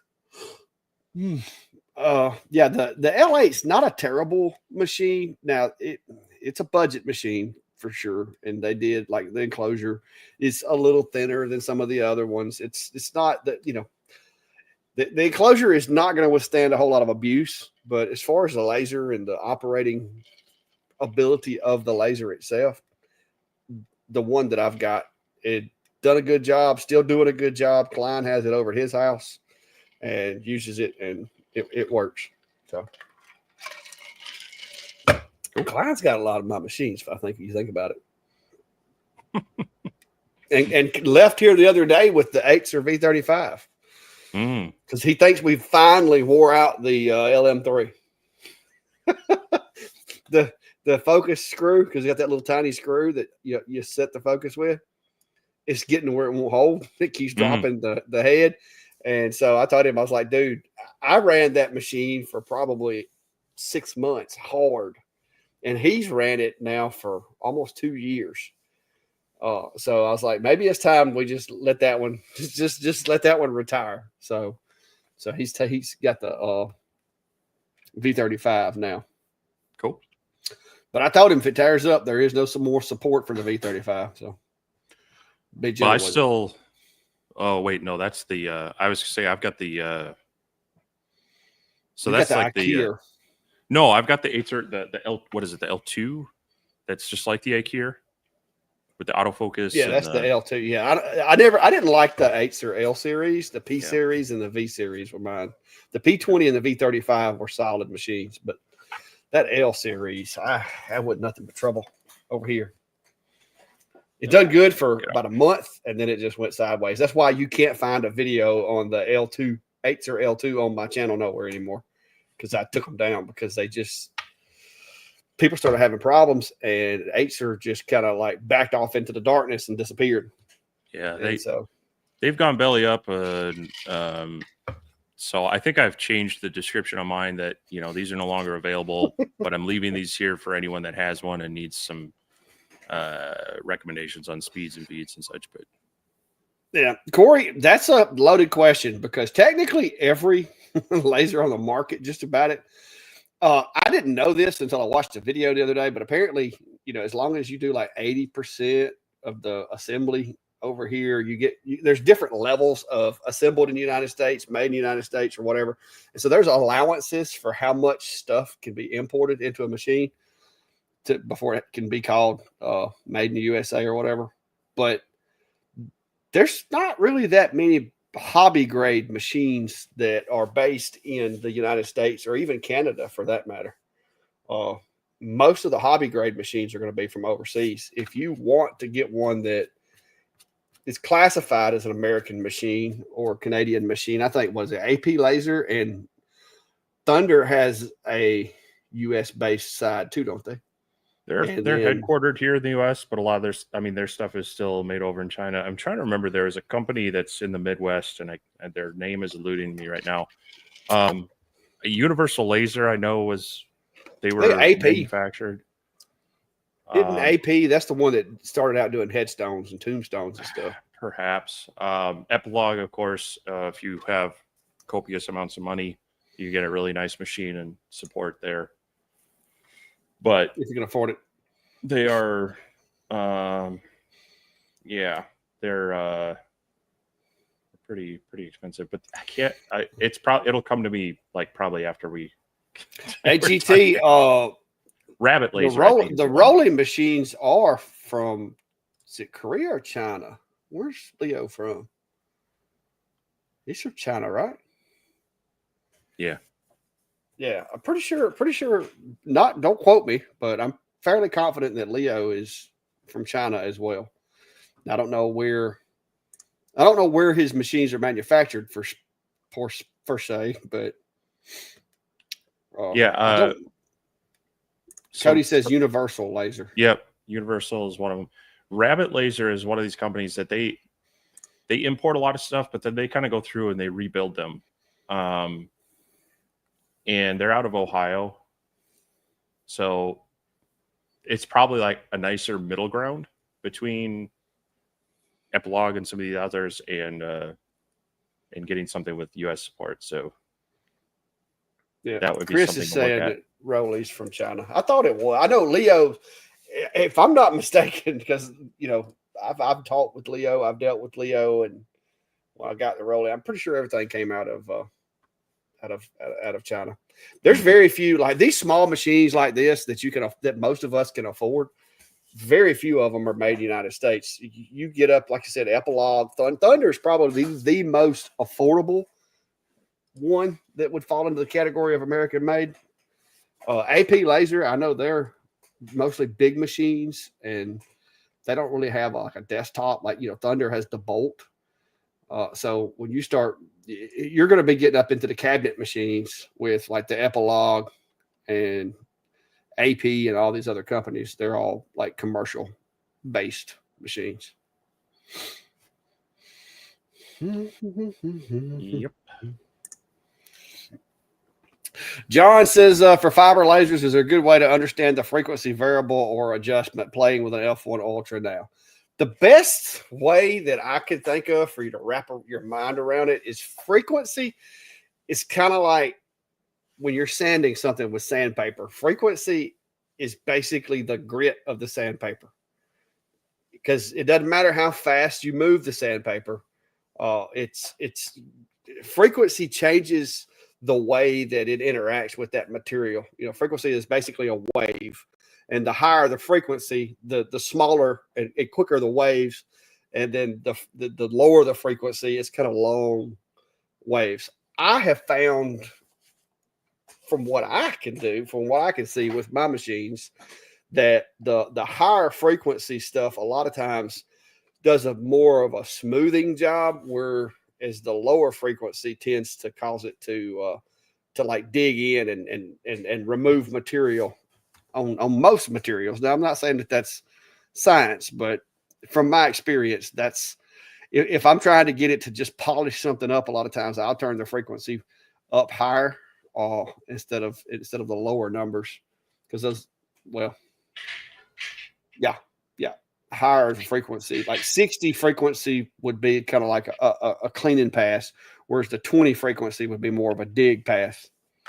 So to me, think of it kind of like grit, like the grit of a sandpaper.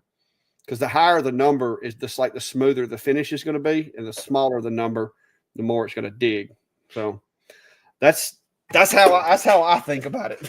That's my opinion. It may not be 100% correct, but speaking as far as the way I use my lasers, that is my findings. What are you doing over there, Steve? Are you going to demonstrate frequency for us? No, I'm getting chilly, so I was moving the space heater closer. But what is your take on it? I mean, does that kind of give you an idea? Is that no? I think that's a good right? analogy. Consider it to sandpaper grit. That lower number is going to be more aggressive, leave more marks, whereas the higher number is going to be more of your cleaning and your polishing, smoothing. Okay. So I think that's a really good analogy. Yeah, that was the best I come up with on such short notice. but yeah, it's like I said, because a lot of times if I'm doing metal, especially, I'll run those first couple of passes like real slow and at 20 frequency, and then, or like with the new MOPA over here, I can go down to like 5 on the frequency. But then once I get the digging done and I'm just smooth everything, then I crank that frequency up. With the Com Marker B4, usually it's around 60. With the GA30, I think my frequency on that machine goes up to like 20,000, which is weird. I don't know. Let's see, laser 4,000. So I can go from 1 to 4,000 kilohertz with this guy, according to the paperwork. So it's different. Each machine's a little bit different. Hang on. Let's see.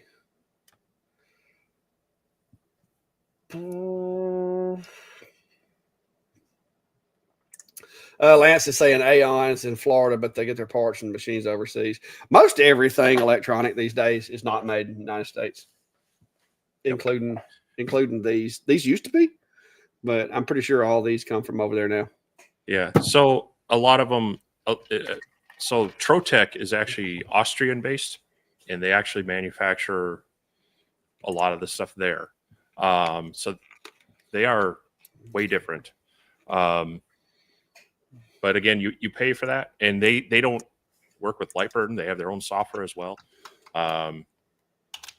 I've seen some cool things out of them, but I've also had some friends who have still had issues with them, and so it really comes back to that support. So yes, you're probably going to find some US based companies that are a lot of them, most of them are going to China saying, here's our spec, do this to it. And then they'll import them. And then sometimes they'll take that and then they'll do some quality assurance testing on them. They might add some of their own parts that they've sourced elsewhere or whatnot. But yeah, you're generally getting rebranded machines that are manufactured in Asia. So getting. Go ahead.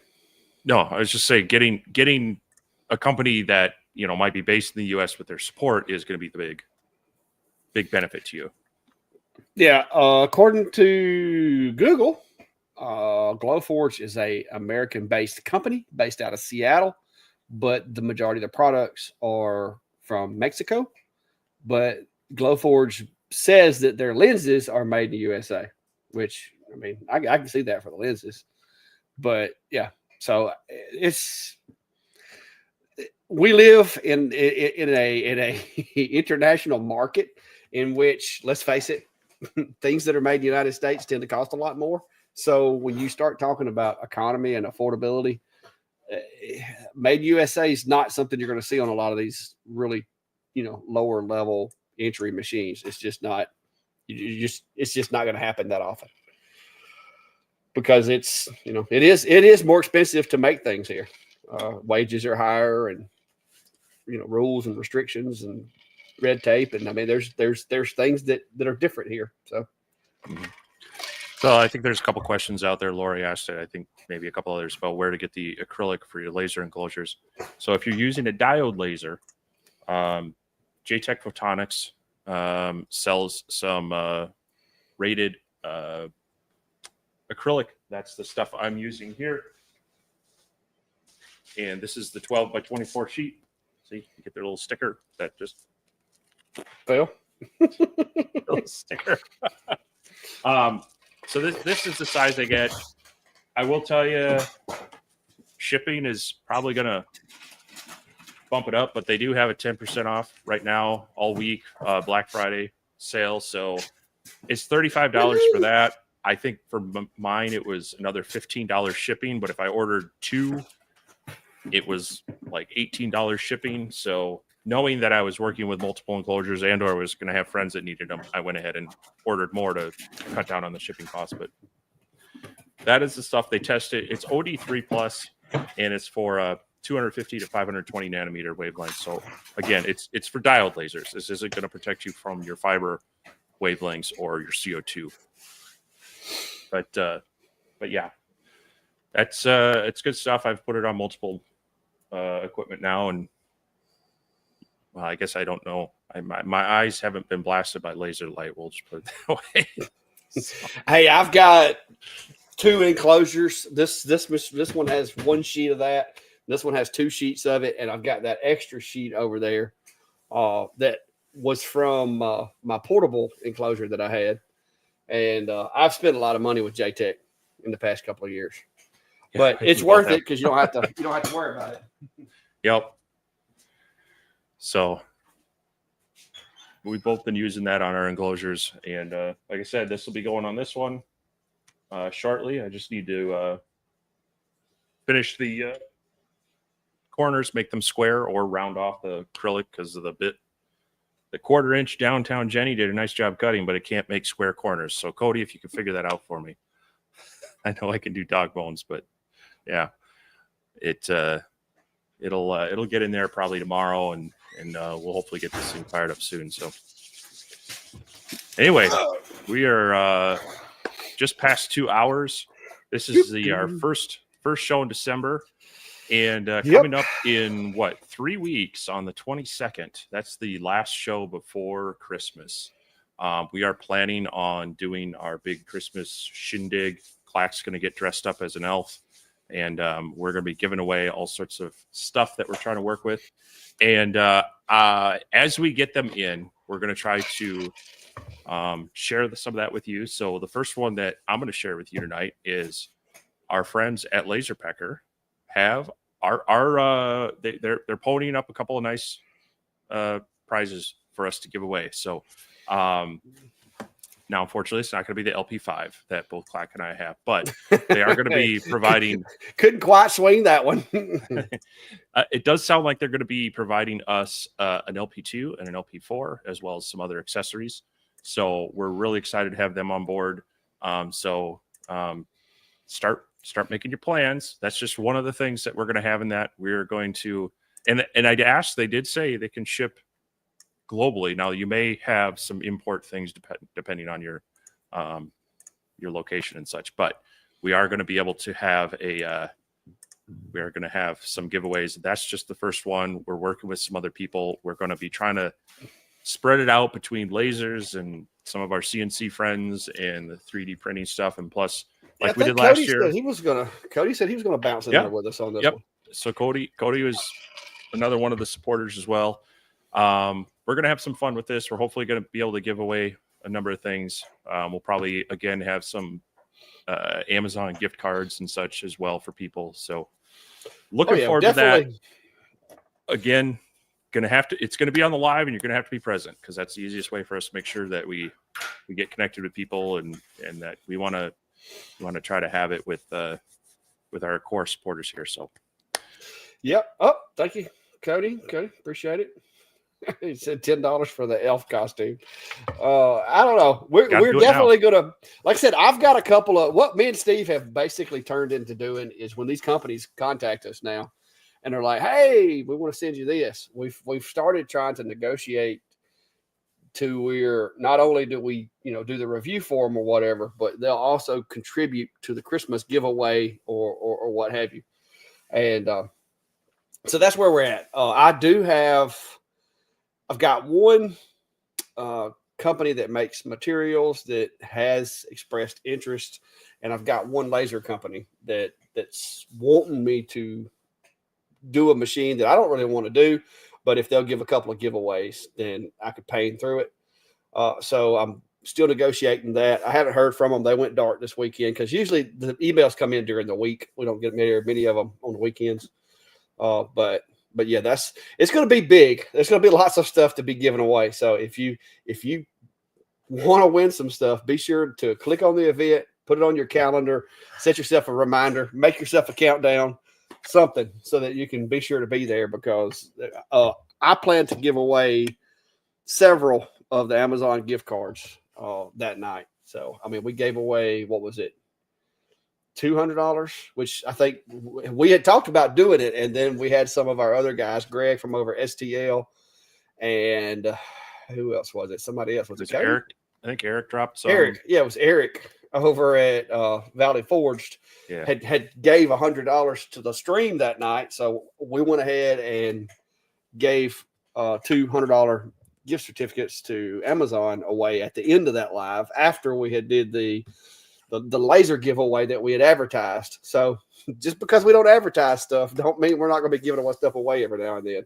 And hopefully as we grow into 2025, we're going to try to leverage more of what we can get from companies to give back to you guys, because it does, because me and Steve, and I know this, poor us or whatever, but sometimes it does get a little boring just reviewing machines, and we would rather review machines and be able to give one to somebody.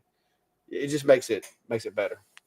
Yeah. So I know it sounds strange. Like my buddies, are like, so you just get these free machines, but you're getting tired of it. I'm like, I would love for somebody else to be able to get them. And this is a way of doing it, Yeah. It's, there's a lot of manufacturers out there, and then there's a lot of like, kind of the off brand that'll work with a manufacturer on overstock or something. But they've got resellers. Resellers or something. It's kind of the same thing, and we're like, hey, now, but when we can work it into something that we can give back to the community, that's where we might take on an extra one that's kind of a been there, done that. But if they can help support the community, we try to do it that way. So, we try to find that balance. And two, I mean, it's things like that prevent me from getting this done sometimes if because you want to make sure you do things in a timely manner, but also trying to do it in an appropriate. So, Great Lakes would love to have you as part of it. So if you want to reach out to myself or Clack, either through Facebook or through the contact us, there's emails for us. Yeah, just reach out to us. Let us know what you're thinking. We'd love to get you in there and give you a little bit of shout outs and as much of advertising in that as we can. Yeah, I was just saying we may even come up with like in our introduction, we may add a few rolling logos or something for that particular night. We usually do at least like a ticker, like when we had Atomstack, they gave that machine for the last one. So we'll try to give you a shout out, give you a little exposure. Our little live's it's not the biggest live around, but it's, in our genre, it's not the littlest one either. So we're happy about it. We're proud of you guys and the community that we formed as far as like with the Facebook group. I hadn't looked at it today, but I know it grows because I'm always approving people to come into it. And we are currently at 2,200 members of the laser engraving community. And don't forget our map, guys. We've got the map. There's links to it in the laser engraving community page. If you haven't joined it already, it should also be in the description of the lives on mine and Steve's channel. But it's basically just a big map where we can put push pins, because when we do have trips coming up, like I know me and Steve are both planning on being in Atlanta for Workbench Con.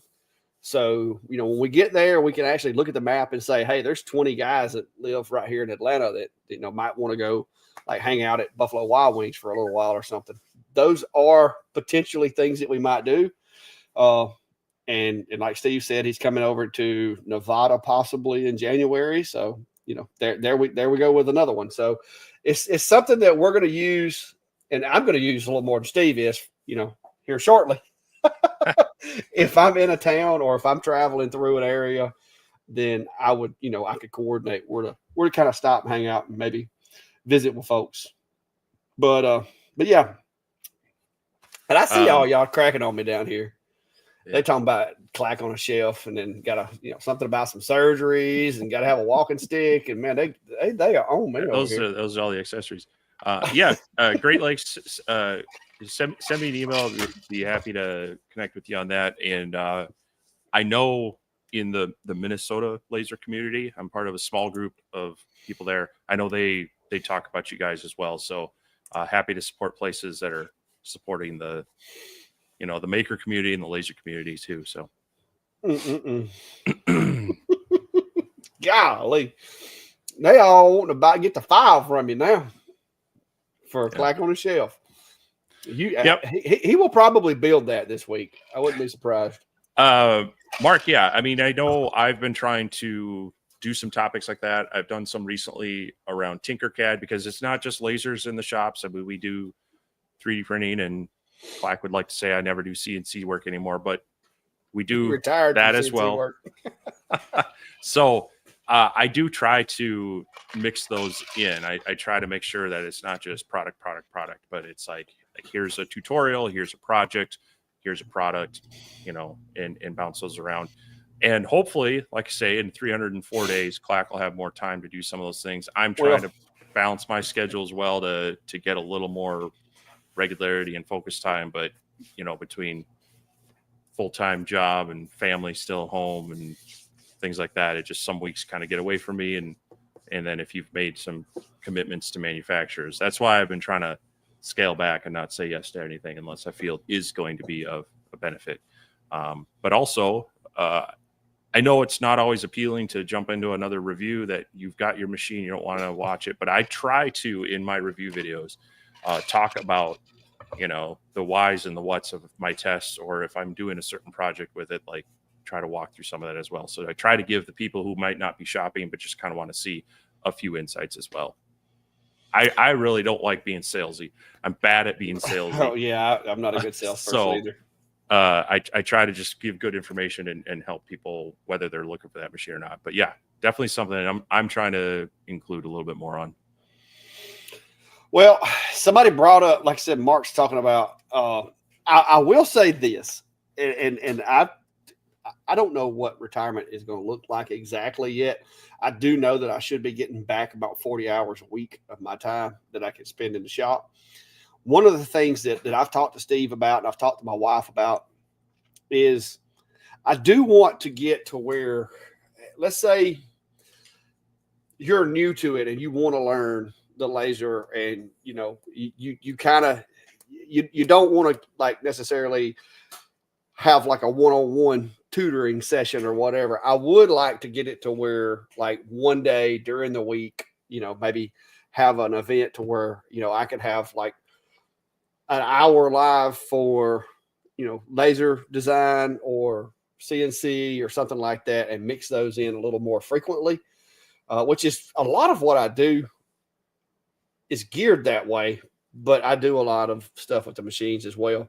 Like I said, a lot of project stuff. Now, if you watch my project videos, a lot of times you'll learn things because I try to point out the tools that I'm using and the reason why I'm doing things the way I'm doing it. So I try to keep even those to where they're, informative in a way. But as I retire, I do plan on doing more like, okay, today's a CNC project design and today's a laser project design, or, stuff like that. That's going to be, that's because I'm going to have to come up with content ideas to be able to fill my schedule. So what I had looked at was doing like have those lives and have people be able to send me messages and say, hey, what in the world? Have people say, hey, can you show me this in the next live? And maybe have like you guys basically that's going to be watching it decide what the topic is that day by way of a vote or poll or whatever. So that's kind of what I'm looking at doing after retirement. So I think it'll work out, and we'll probably have a few live videos as retirement gets closer to try to lay down the groundwork for that, because I do want input from you guys. Whether you just want to be entertained, taught, watch me screw up, burn up stuff, tear up stuff, whatever. That way, that way we can do it together. So it looks like Steve's enclosure is going to have to be purple and orange. It'd be purple and gold, or purple and yellow, not orange. Although I did like the idea. Maybe we'll paint the bottom orange, the base. The bottom that you can't see? Yeah. Yeah, okay. It's where the Clack Shack sticker can go. Yeah. See, but yeah. Well, and Norbert, part of my thing too is I don't, and I'm not trying to sound mean, and I'm not trying to throw shade on anybody or anything, but I don't consider myself to be that much better than most of you guys at any of this stuff, other than the fact that, apparently I know how to work a camera. That's it. I mean, a lot of you guys know way more about CNC and lasering than I do. So I'm really, I guess it kind of just makes me wonder, okay, what can and I do know my way around lasers. Don't get me wrong. I'm learning CNC, but I just don't know that I'd be one of those. I don't know that I'm the best teacher, but I do try to teach in my videos. So I guess there's that.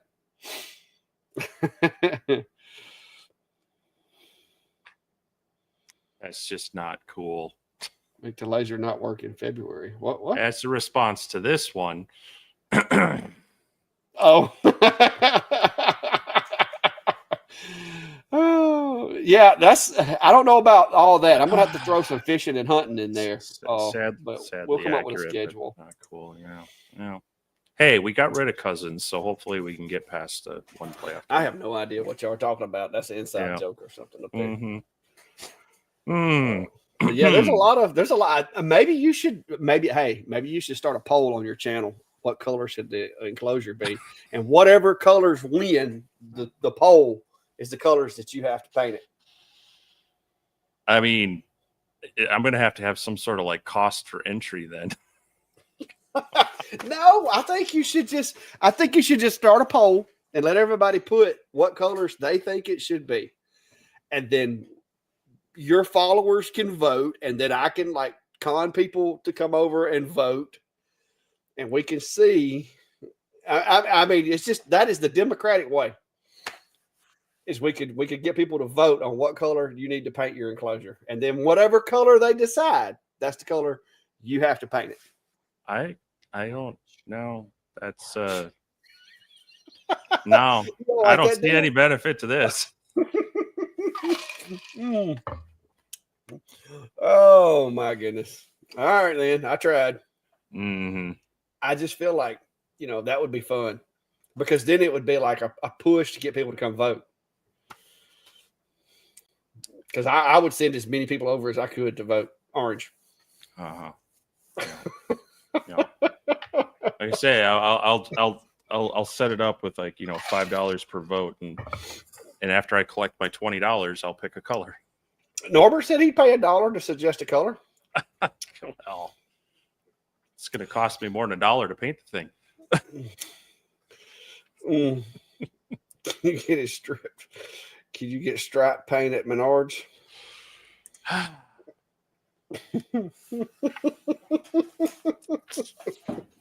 right. Well, I guess that's it. We've went about 20 minutes over. So yeah.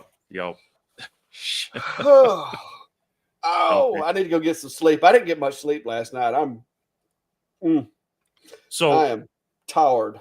So this is actually a legit question. You do want to seal it, because otherwise that wood, natural fibers, is going to soak up anything and everything. So if you notice with your laser, if you've got like a honeycomb, after a while you open up the enclosure and you just get that smell of burnt everything. It's that residue that soaks into the panel, and you clean it, and all of a sudden it's less. Well, you want to seal the wood so that it's not absorbing that odor and such. So the other thing is, I'll probably pick a color that is not, at least for the inside, that isn't dark, but also not like reflecting.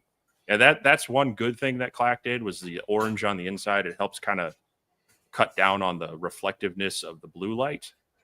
So there is that. But yeah, the outside, that's more just keeping it, it'll keep it cleaner, easier to wipe down a painted surface than natural wood. So I could just stain it. I could just, put some poly on it or something, but we'll find some paint and get it done. But I might just grab the random leftover paint I have here and get it done. I was fixing to say you could just what do those guys call it, where it's just abstract art? You just like take paint and just throw it all in there, and like a bomb went off. Well, I have threatened just to use a paint bomb on some things, so make sure you cover up the glass. That would be the costly mistake. Yep. Oh, all right. Well, yeah, you could paint it up like a Cybertruck on the inside. You could just like line the whole thing with aluminum. That would be great for cameras. That'd be horrible. All right, guys. Well, that's going to be it for tonight. Like I said, we'll see you guys again Sunday. I will be working on the video for those ornaments that I've been working on tonight, where I'm doing the two pieces of wood together. And we'll see. Go with your guys' colors, black and white. Yeah, I painted one of mine black and white, but I'm be honest with you, I ain't real crazy about the way it looks. It needs something. But but yeah, next week will be our second live of the week, and the 23rd, I think, is the one we're going to be doing all the giveaways on. So y'all stay tuned and just keep coming to join us. Tell everybody go tell everybody come check out the live. I know a lot of you guys are saying how great we are and fun and all that, and we appreciate your support. So go tell people definitely to come watch the show and help us grow the community. Like I said, 2,200 strong right now, and we can keep it going. So, yep, that's about all I got. But yeah, I'll be working on the enclosure, a little bit more on the Reno Pro. I have a little bit of a backlog of some equipment that I'm trying to get through, but also trying to, like I said, I've got another Tinkercad video that I got to edit. We'll get out, try to throw out some other, and yeah, maybe there's some Christmas themed projects coming out as well. Got to see if they're going to work first. But yeah. We'll try to keep I think this is going to be coming. my last Christmas one for a while. Yeah, it's getting to the point where people are already doing their projects, and it's that whole retail thing. You got to kind of get ahead of the curve. So, but appreciate everybody hopping in. Appreciate everybody that jumped in. I kind of did a pop-up live. What was it? Friday afternoon on the Reno. I'll try to do a few more of those as well, as I'm working on some things. That was kind of fun, but appreciate everybody's support. And hit those like buttons, follow us on the Facebook and such. We throw some behind the scenes stuff out there as well. And we'll keep it coming, but yeah, we'll see everybody next Sunday, if not earlier. Be safe, be good, and enjoy your week.